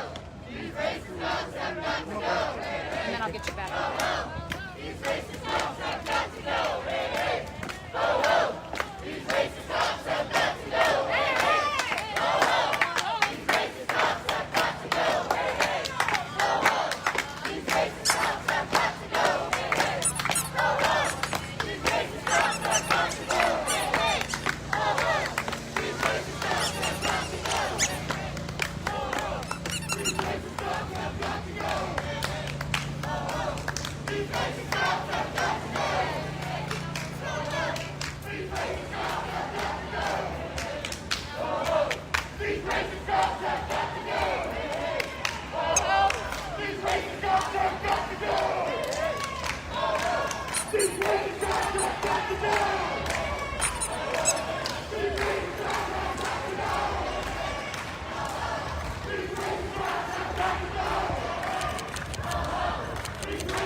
Make sure we got a disclaimer on this video so your favorite hate broker doesn't steal it like the criminal he is.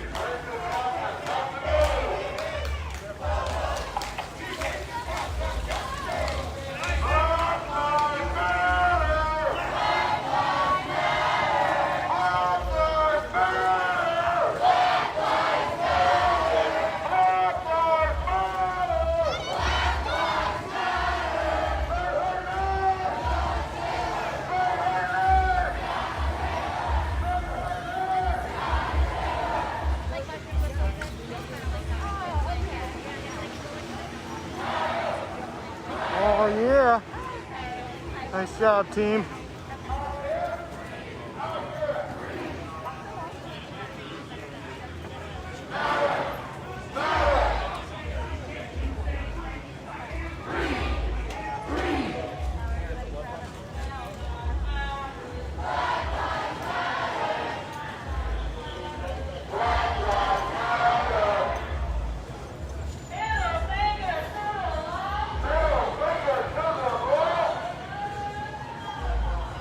How embarrassing. It takes this many of them to keep a march safe. I've seen 6 under 21-year-olds keep a march safe.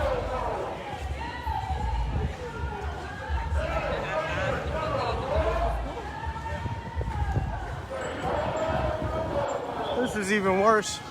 Your favorite cake broker. This is even worse than when we found out what the government pays for a hammer, which is thousands of dollars. Gross overspending. And they're probably spending all of their budget to make sure that they can ask for even more. But eventually, they're gonna run out of money. And eventually, they're gonna have to reform their system to an actual, efficient, professional system.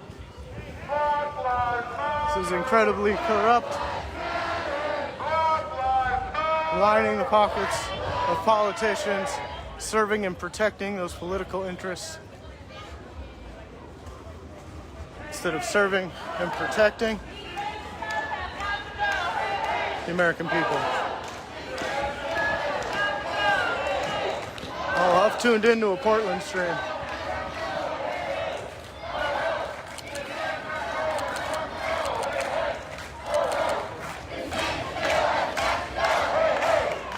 I've seen that in person.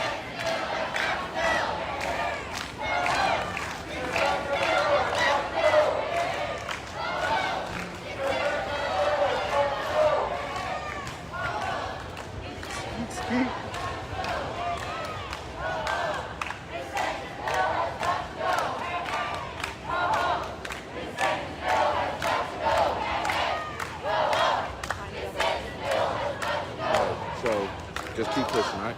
Gotcha.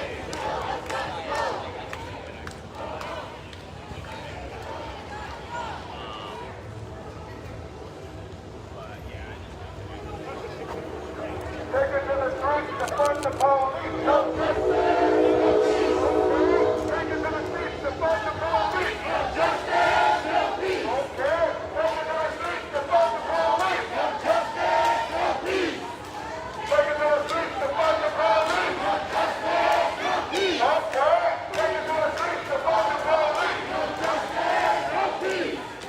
Unless you see it in person, you don't know the truth.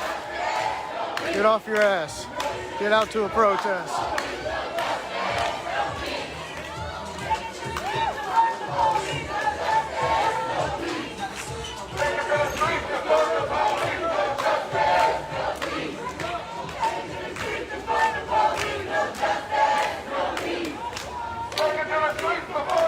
Your favorite hate broker is not authorized to restream this.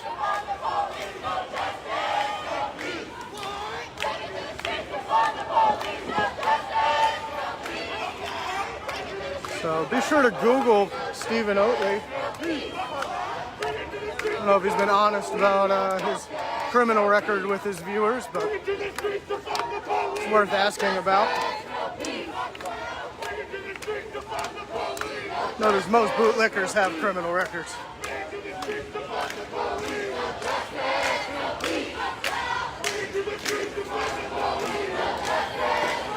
So, your favorite bait broker, also coming out soon.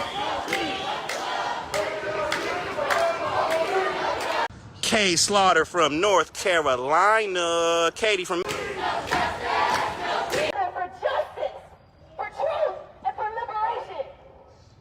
You to repeat after me. Are y'all ready? Yeah. I said, are y'all ready? Yeah. I said, are y'all ready? Yeah. It is our duty to fight for our freedom. It is our duty to fight for our freedom. It is our duty to win. It is our duty to win. We must love each other and support each other. We must love each other and support each other. We have nothing to lose but our chain. We have nothing to lose but our chain. It is our duty to fight for our freedom. It is our duty to fight for our freedom. It is our duty to win. It is our duty to win. We must love each other and support each other. We must love each other and support each other. We have nothing to lose but our chain. We have nothing to lose but our chain. But when I call upon Brianna, and when I call upon Trayvon, and I call upon the people they've taken from us, I am calling on you. Because there is nothing that separates us from them. There is nothing that separates us from this earth. There is nothing that separates me from my ancestors. And there is nothing that separates me from you, or you, or you, or you, or you.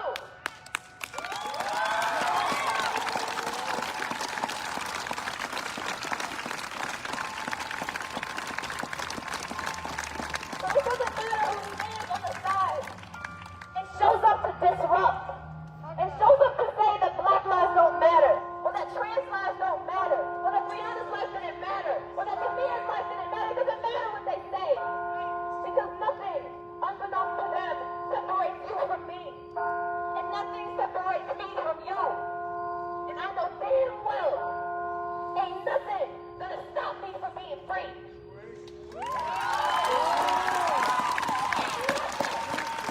Stop me from going up for Brianna. Ain't nothing gonna make me more safe. Nothing gonna break the people apart. So understand this. So understand this. So understand this. When we come out here, we are not going to use the tools that they taught us. We are not going to be agents of supremacy just because they are. We are not going to build the things that they tell us we are allowed to build. We are going to build union. We are going to build connection. We are going to build love and trust in one another. Because it's not one of us, it's all of us. It's not one of us, it's all of us. It's all of us for black lives. It's all of us for brown lives. It's all of us for indigenous lives. It's all of us for trans lives. It's all of us for non-binary lives.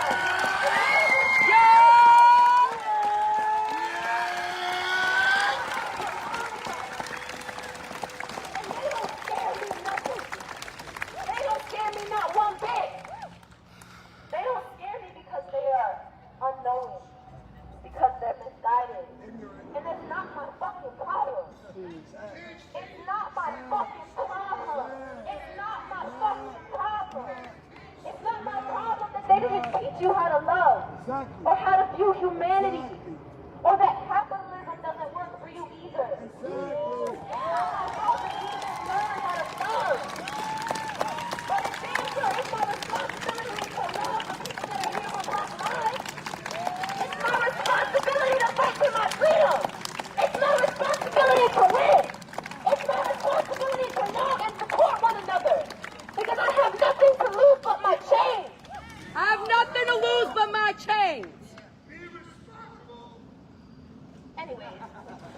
So I want you to go home with this. White people, you care about Black lives, which I would assume that you do because you're here. If y'all came out here, I need you to do me a couple favors. I need you to protect Black women. I need you to stand up for trans lives. I need you to protect non-binary, trans, Black people. I need you to support Black children. Yes. I need you to fight for your family and the base to be stable. Yes. I need you to put your body I need you to say something when you see something. I need you to understand that capitalism isn't going to either. I need you to understand that they're going to fuck me first and fuck you second. I need you to go up for Brianna. I need you to tell people that she should be here today. Because I am tired. I am sick and I am tired of seeing videos and posts and hashtags. I don't need more heroes and hashtags and martyrs to know that Black lives should matter. I have 450 plus years of proof that there is a fucking problem. That part. So I don't need another body on the ground. I don't need another person laying for no reason. I don't need to cry about it. I don't need to ache about it. And I damn sure don't need to go to social media funerals anymore. I am tired. I'm tired of being afraid. I'm tired of crying. I'm tired of being angry. So what I expect from you is to stand the fuck up for Black lives. I need you to make some fucking sound.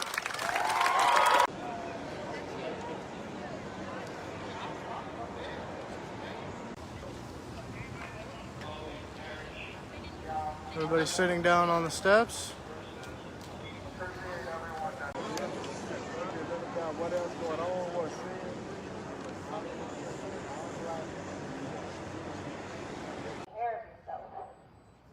I need us to band together across homophobia, transphobia, sexism, classism, everything that breaks us down as a community. I need you to get the fuck over it. I need you to stand up. I need you to stop using the tools that they gave you. Because ain't nobody was transphobic before the colonizer said it.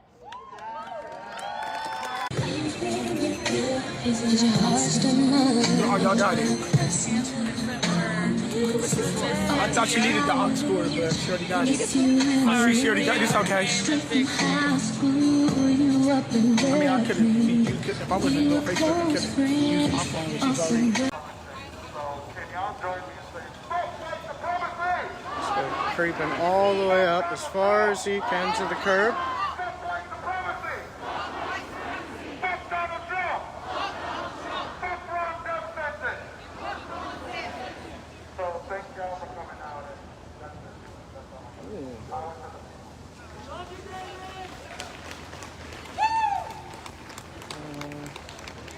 Yeah, the only violence so far tonight has been from the Orlando police.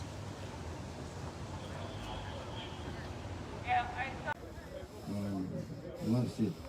So I really feel for our brothers and sisters that's in Louisville right now, and I think we need to show total solidarity for them and be there for them, because they're playing with some real heavy hitters. Louisville cops, they don't give a fuck about anybody. They showed me that night that they didn't give a fuck. They told me that they was waiting for me to kill myself. And they nearly got me. If it wasn't for the other dude that's in cell, he saved my life. You know, I didn't feel like I had a purpose to live because they broke me down so bad.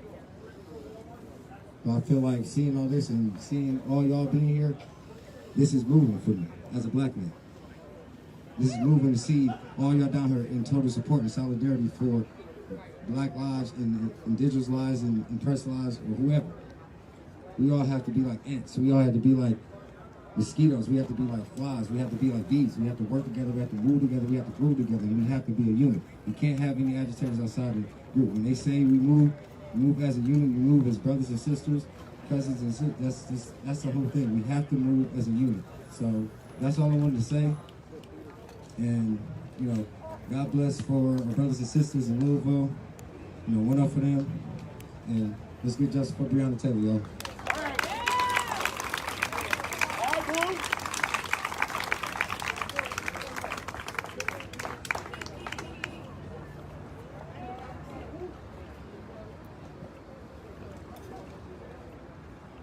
Hello.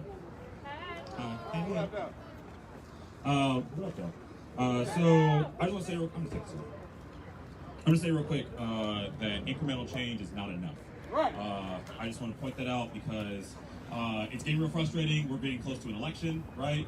And we keep being told over and over, you know, this is, you just got to vote this way for this time. So we've been here in person.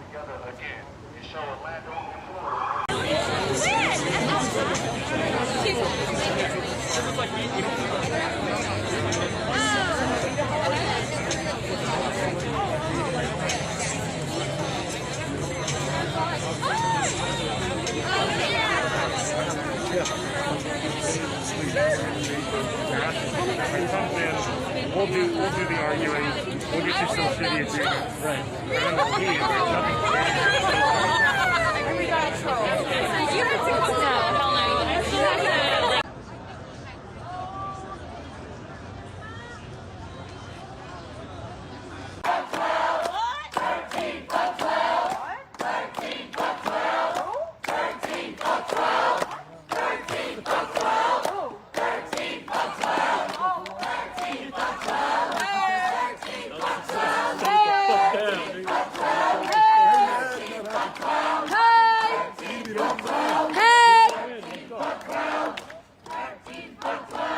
Keep going.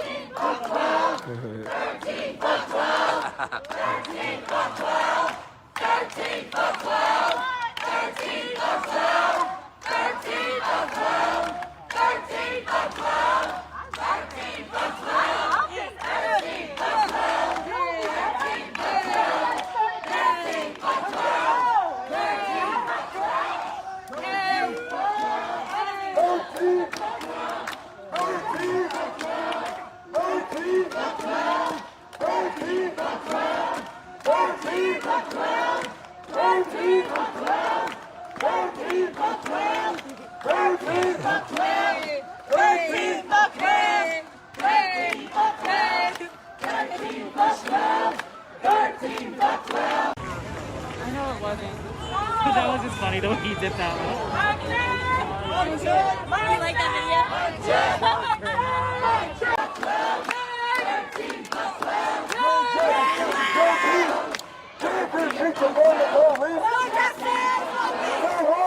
To the streets to fund the police, no justice. Take to the streets to fund the police, no justice, no peace. Take to the streets to fund the police, no justice, no peace. Say what? Take to the streets to fund the police, no justice, no peace. Say what? Take to the streets to fund the police, no justice, no peace. Take to the streets to fund the police, no justice, no peace. Take to the streets to fund the police, no justice, no peace. Take to the streets to fund the police, no justice, no peace. Take to the streets to fund the police, no justice, no peace. Say what? Take to the streets to fund the police, no justice, no peace. Say what? Take to the streets to fund the police, no justice, no peace. Say what? Take to the streets to fund the police, no justice, no peace. Say what? Take it to the streets to fund the police, no justice, no peace. Oh yeah. Take it to the streets to fund the police, no justice, no peace. Take it to the streets to fund the police, no justice, no peace. Take it to the streets to fund the police, no justice, no peace. Say what? Take it to the streets to fund the police, no justice, no peace. Say what? Take it to the streets to fund the police, no justice, no peace. Say what? Take it to the streets to fund the police, no justice, no peace. Say what? Take it to the streets to fund the police, no justice, no peace. Say what? Take it to the streets to fund the police, no justice, no peace. Say what? I gotta see you out there taking your ball. No justice, no peace. Okay. Take to the streets to fund the police, no justice, no peace. Okay. Take to the streets to fund the police, no justice, no peace. Take to the streets to fund the police, no justice,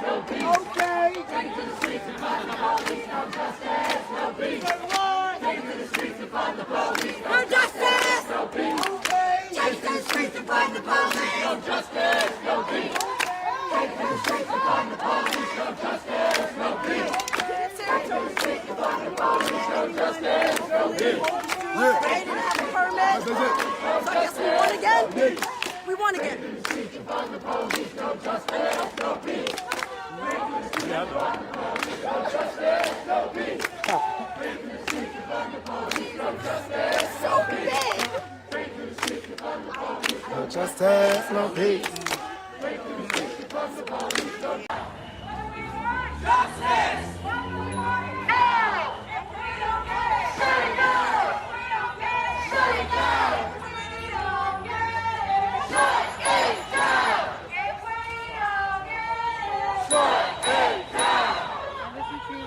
Justice! When do we want it? Now! When do we want justice? When do we want it? Now! If we don't get it, shut it down! If we don't get it, shut it down! If we don't get it, shut it down! If we don't get it, shut it down! If we don't get it, shut it down! Watch out now! Shut it down! Shut it down! If Brianna doesn't get it, shut it down! Shut it down! Shut it down! No peace! No peace! No justice! No peace! Police! No justice! No peace! No justice! No peace! No justice! No peace! No peace! No justice! No peace! No justice! No peace! I'm John. No justice! No peace! No justice! No peace! No justice! No peace! No justice! No peace!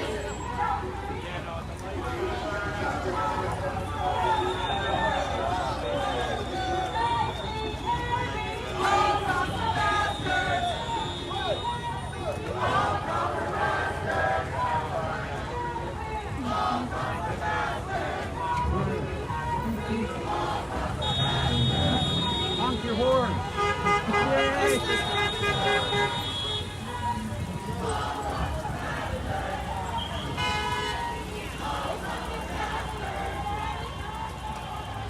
Stand up, fight back! Stand up, fight back! Stand up, fight back! Stand up, fight back! Stand up, fight back! Stand up, fight back! Stand up, fight back! Stand up, fight back! Stand up, fight back! Stand up, fight back! Stand up, fight back! Honk your horn. Honk your horn. Stand up, fight back! Stand up, fight back! Stand up, fight back! Stand up, fight back! Stand up, fight back! Stand up, fight back! Stand up, fight back!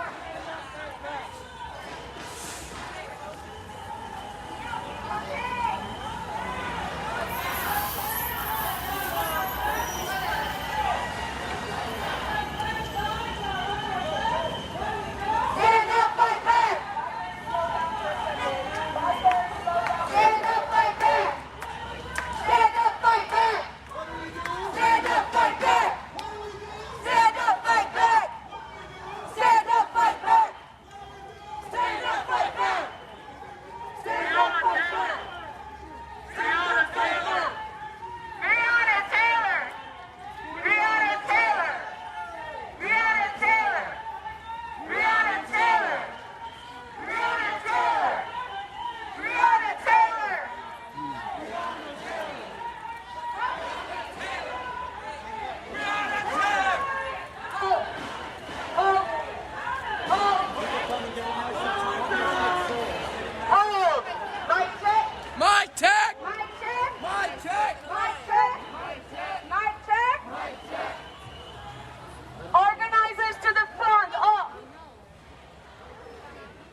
Okay, I was gonna say it's anonymous. It's anonymous. Sis. We'll see. We're not doing nothing else. You should announce that.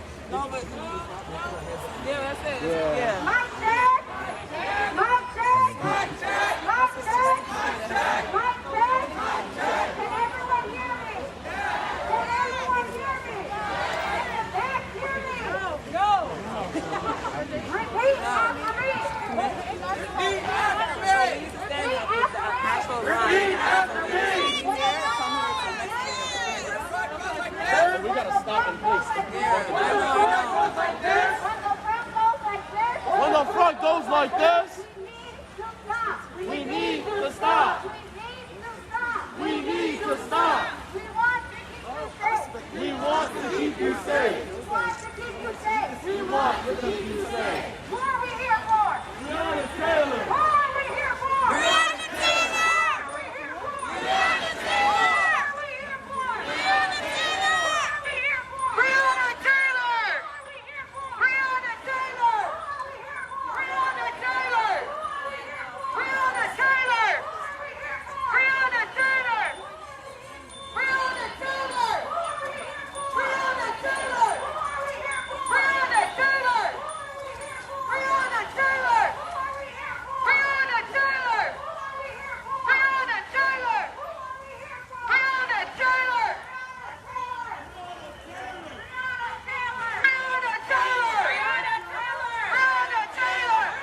Share this out if you can.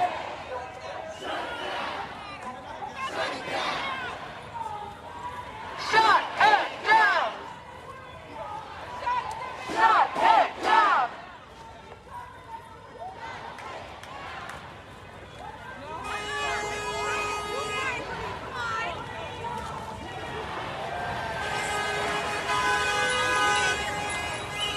What do we want? What do we want it? What do we want? What do we want it? If we don't get it, if we don't get it, if we don't get it, shut it down! Shut it down! Shut it down! Shut it down! Shut it down! Shut it down!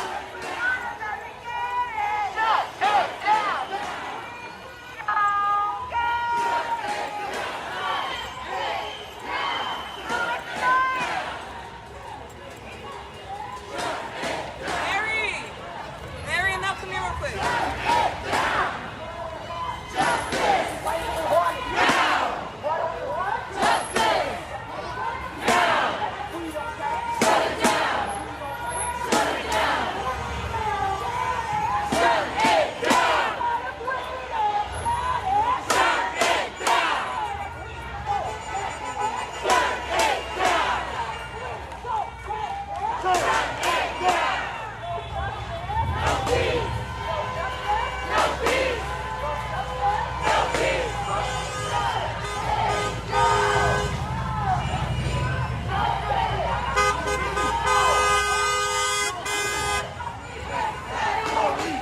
No justice!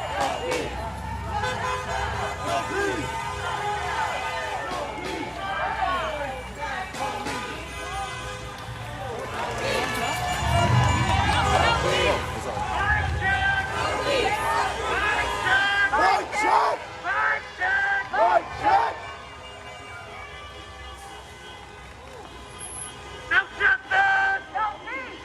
No racism! No peace! No peace! We said no justice! No peace! No peace! No justice! No peace! Fuck these racist ass police! How do you spell racist? NYPD! How do you spell racist? NYPD! How do you spell racist? NYPD! How do you spell racist? NYPD! How do you spell murderer? NYPD! How do you spell murderer? NYPD!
Honk your horn!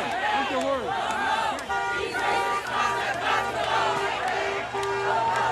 Short.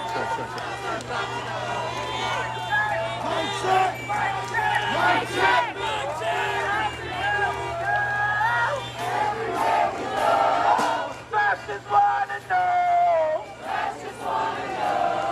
Who we are. So we tell them. We are the people.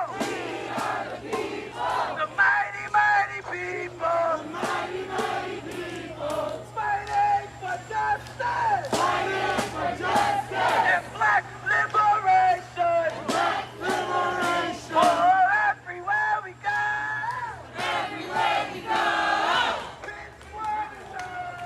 People wanna know.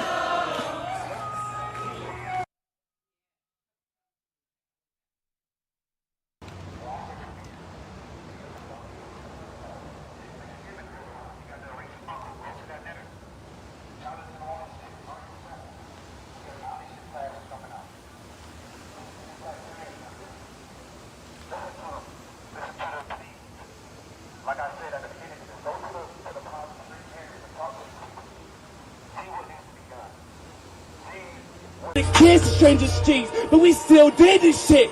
We ain't never stopped. This is acknowledging, nigga, fuck you niggas. This ain't all about the politics. I come to all of y'all saying you should abolish y'all bitch of anything that make anyone wanna slit a wrist. That means forgiveness, learning from your privileges, nigga. This is like.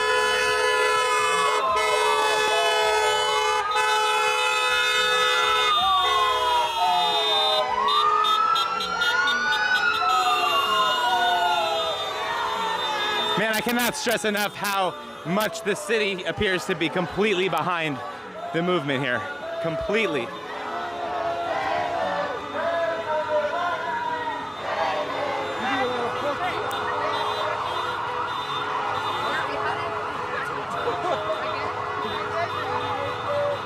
have some awesome work. Thank you. If you're the right president, it is. But I'm pretty sure that it is. Chill out, get everybody else safe, whoever else. I'm pretty sure people out here from Brooklyn, ain't too many.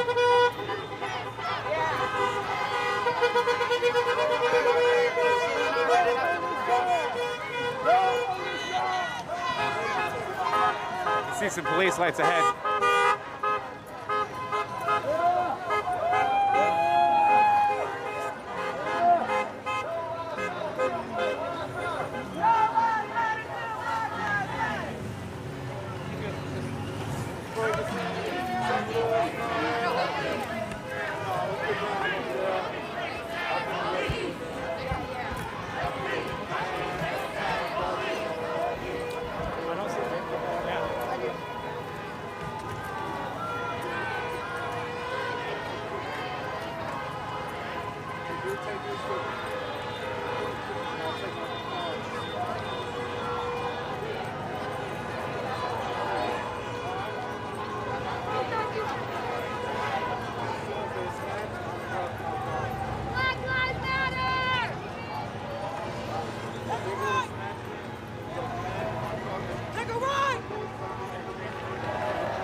I know, Fuzzy. I know. Don't worry. We're all good.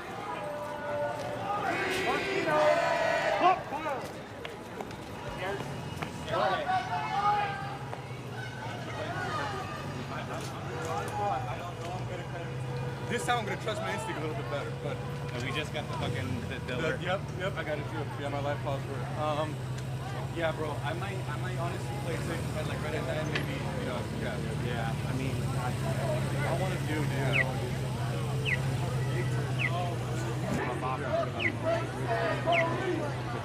With armed up.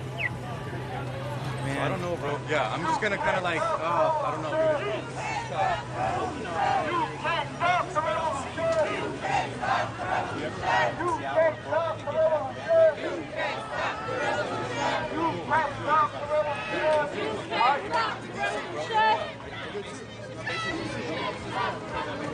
Hey, well, you know things are gonna start kicking out with the election, so hey, stay out of. I don't want to see you there, bro. I'll try that too.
Oh, fuck.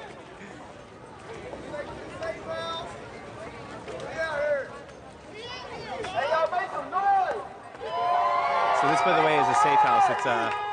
It's a church, and curfews do not apply to churches.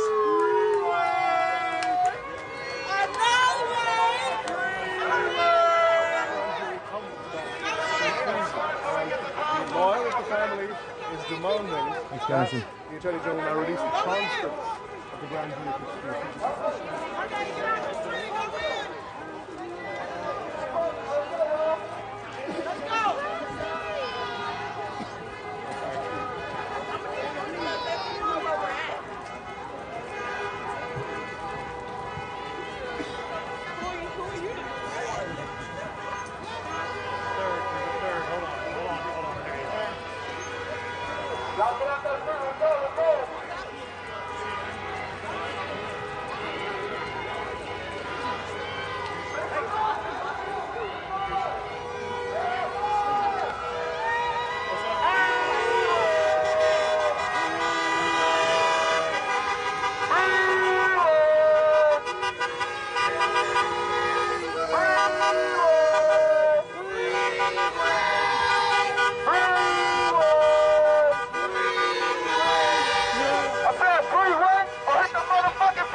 Do we want to walk that way then? Y'all gotta come in! Find y'all place the park and get out the front. Find y'all place the park. Beat them at their own game! Come on in!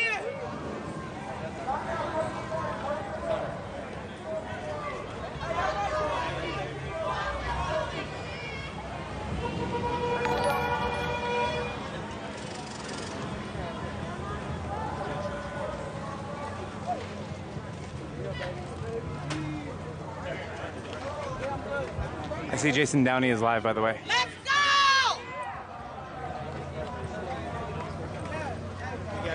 We got people still walking up.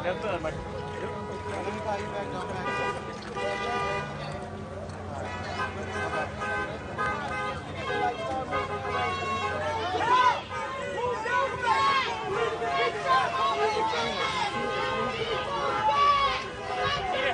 you should be right. Thank you, Luke. I appreciate it. I'll have a half an hour down there, alright? What's the ball for?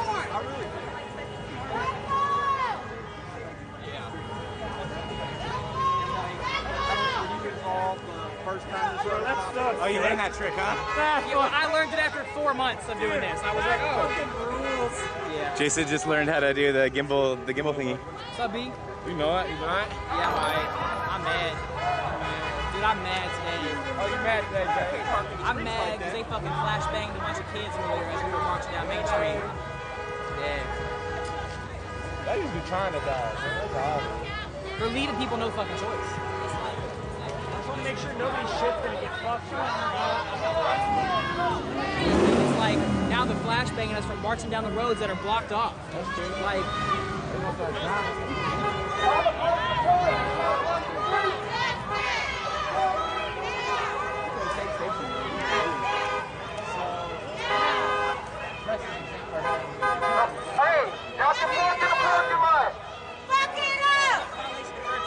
Property. Oh, okay. All right. And this church is given a sanctuary. Very cool. Very fucking cool. So the church is a sanctuary.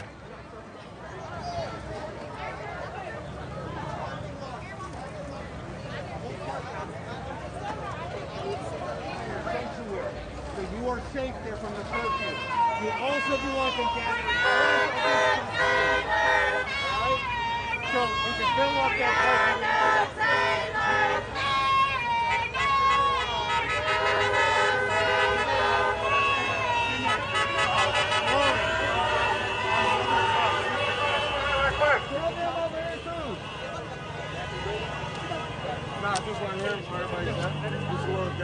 So that was a pretty fucking tactical march there. That was a pretty tactical march. The march, I didn't even know it, but You know what it is. You know what it is. Yeah, they surrounded the church. Oh, they surrounded the church again? Yeah, they're about to surround the church. It's like it's not even out here. so people are saying they surrounding the church, but church is a sanctuary. So.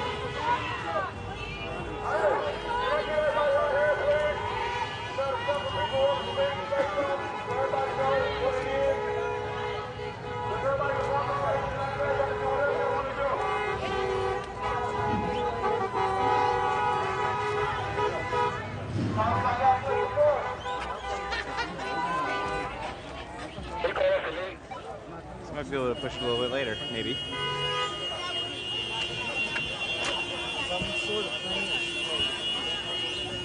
So they're surrounding the church.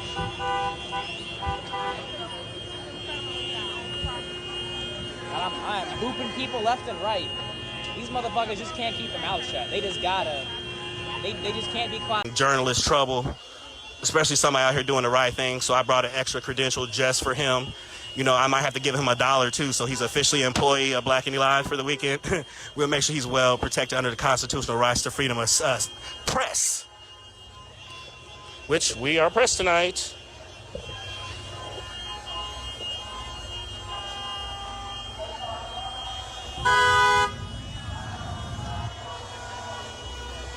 What up, Kenya, Naptown? I see everybody, Naptown 317, Joyce, Naptown, Indiana, Terre Haute, Fort Wayne, Anderson, Muncie, Salem, Noblesville, South Bend. Much love to Gary. Always love to Gary. Home of the biggest entertainer in the history of mankind. Rest in peace.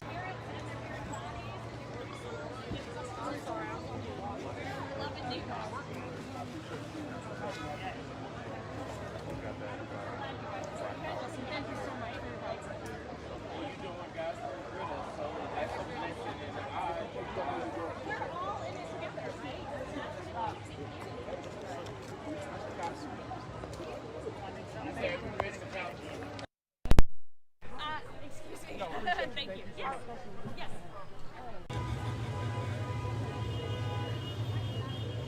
I haven't heard anything about our cut-in.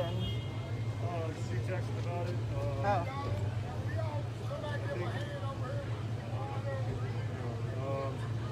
You're first. Shay, Heather, live walk and talk, and keep it tight. Okay. We are going to continue to take care of each other, to bond together and fight, because justice is just love in action. So I want you to do one more chant with me. And I want you to say this like you trust me, and like you trust yourself, and like you trust that there are black people in the future. Are you ready? Yeah. Repeat after me. Say, I believe that we will win.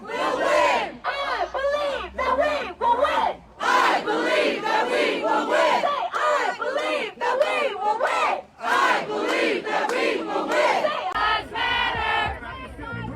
What do we want? Justice. When do we want it? Now.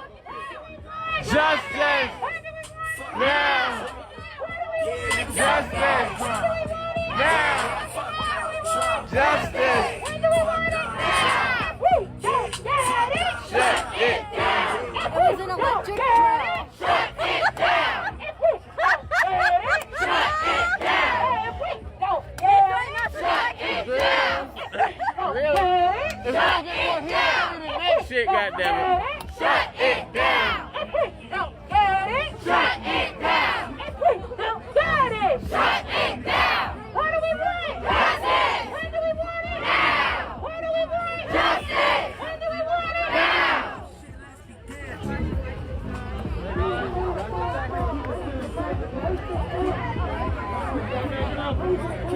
This shit heavy as hell, man. Only when you're holding it up that high, you can sit on your shoulder for a little bit. That's don't hit nobody.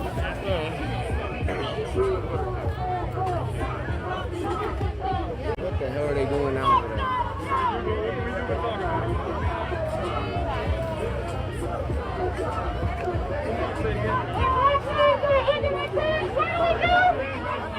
What do we do?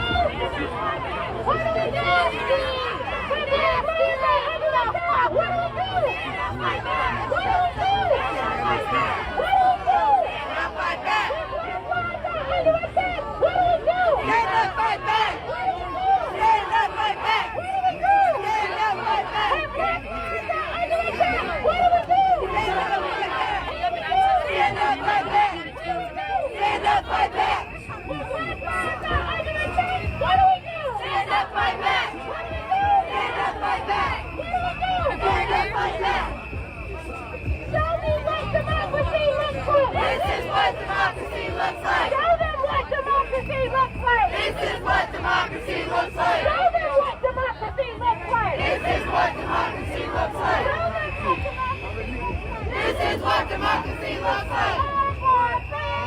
Black Lives Matter! Oh, yeah, they Black Lives Matter!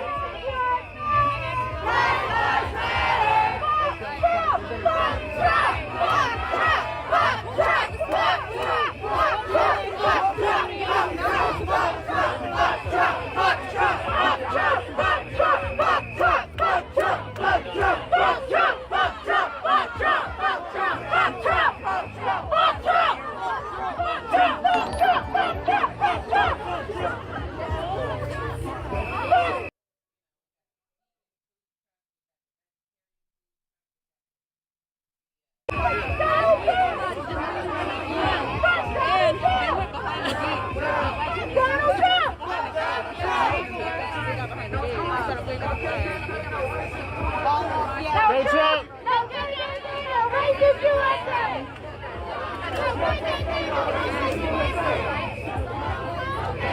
No racist USA! No racist USA!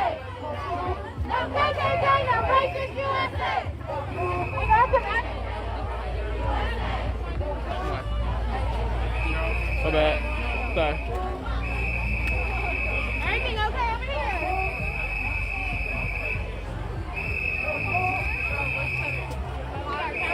Yo, let's bring this energy back over here. Fuck that. Y'all are taking away away from where we're not here for them pussy ass people. Let them stay where they at. No, we're not here for them. Hey, bro, let's bring this energy back over here, bro, man. Fuck all this. Like, let's bring energy back over here. Like, Energy for no reason. yeah, No, that's good. Fuck all that. No, I'm trying to find my friend. No. Only thing we need to do over here is take a pee.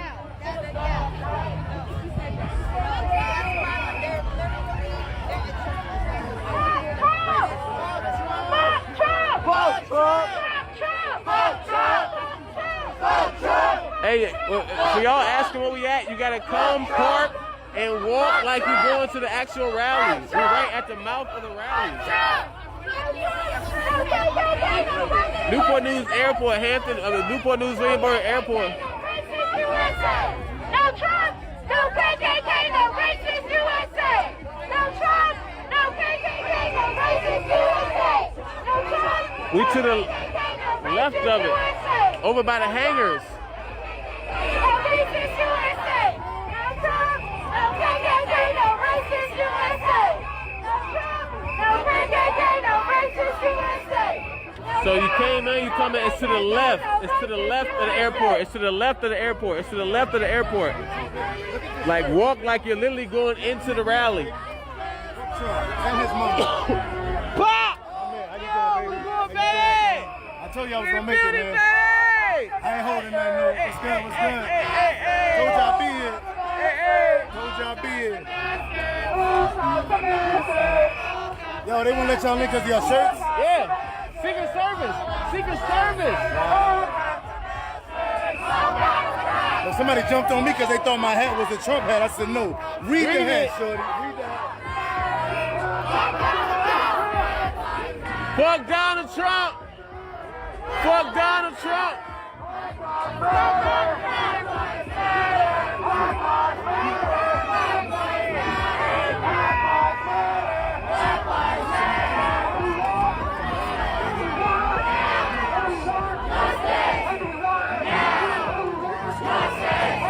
And you just come to the left of the hangars. Like you literally, like I said, there's the cops. You literally can't miss it. We're mobbing.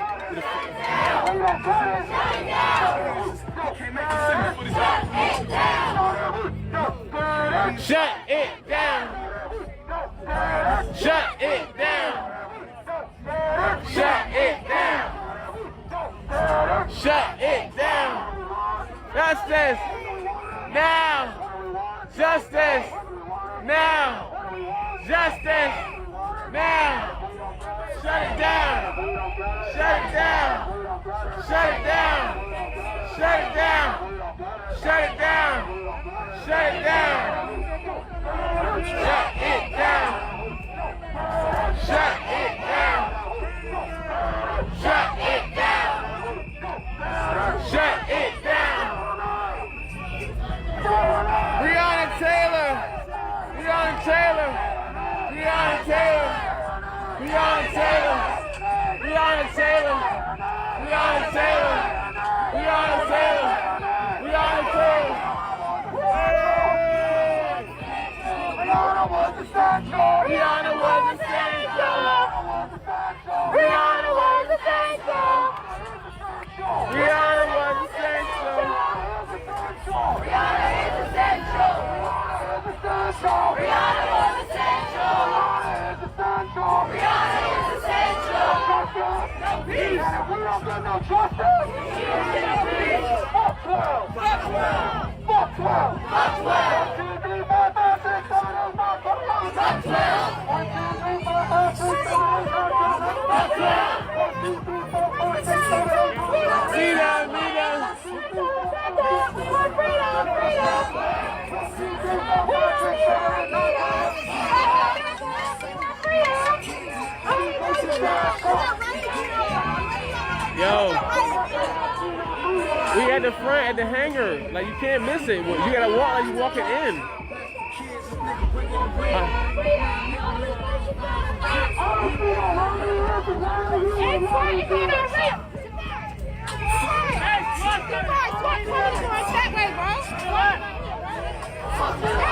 Hey, stand up! Stand up!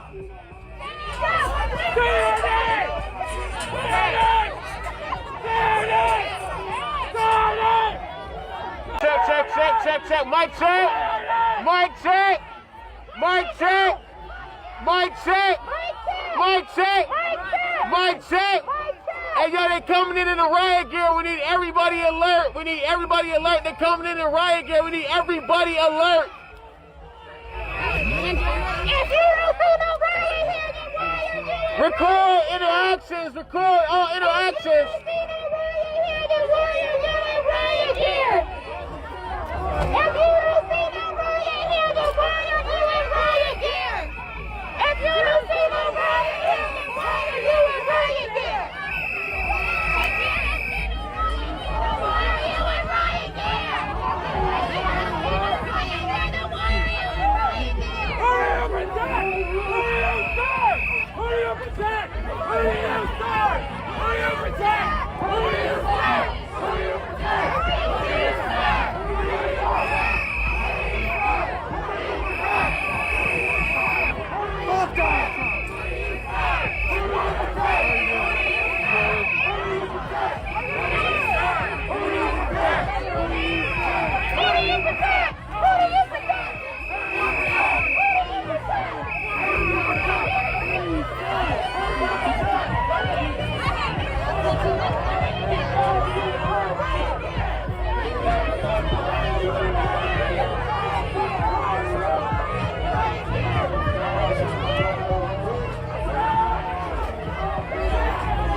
Cops out here. No KKK, no racist USA. No Trump. No KKK, no You came by yourself? This man white. This is Cloud. This is Neighbor Bill. Nice to meet you. Nice to meet you. Racist USA. Just like Richmond, honey, out here in riot gear, right off the bat, right? Off the bat. Off the bat in riot gear. Off the bat. Riot gear. There's no riot. The whole racist people are in there. Wait till they get here. Why are you in riot gear? Why are you in riot gear? Why are you in riot gear? Why are you in riot gear? Why are you in riot gear? Why are you in riot gear? Why are you in riot gear? Why are you in riot gear? Who do you serve? Who do you serve? Who do you serve?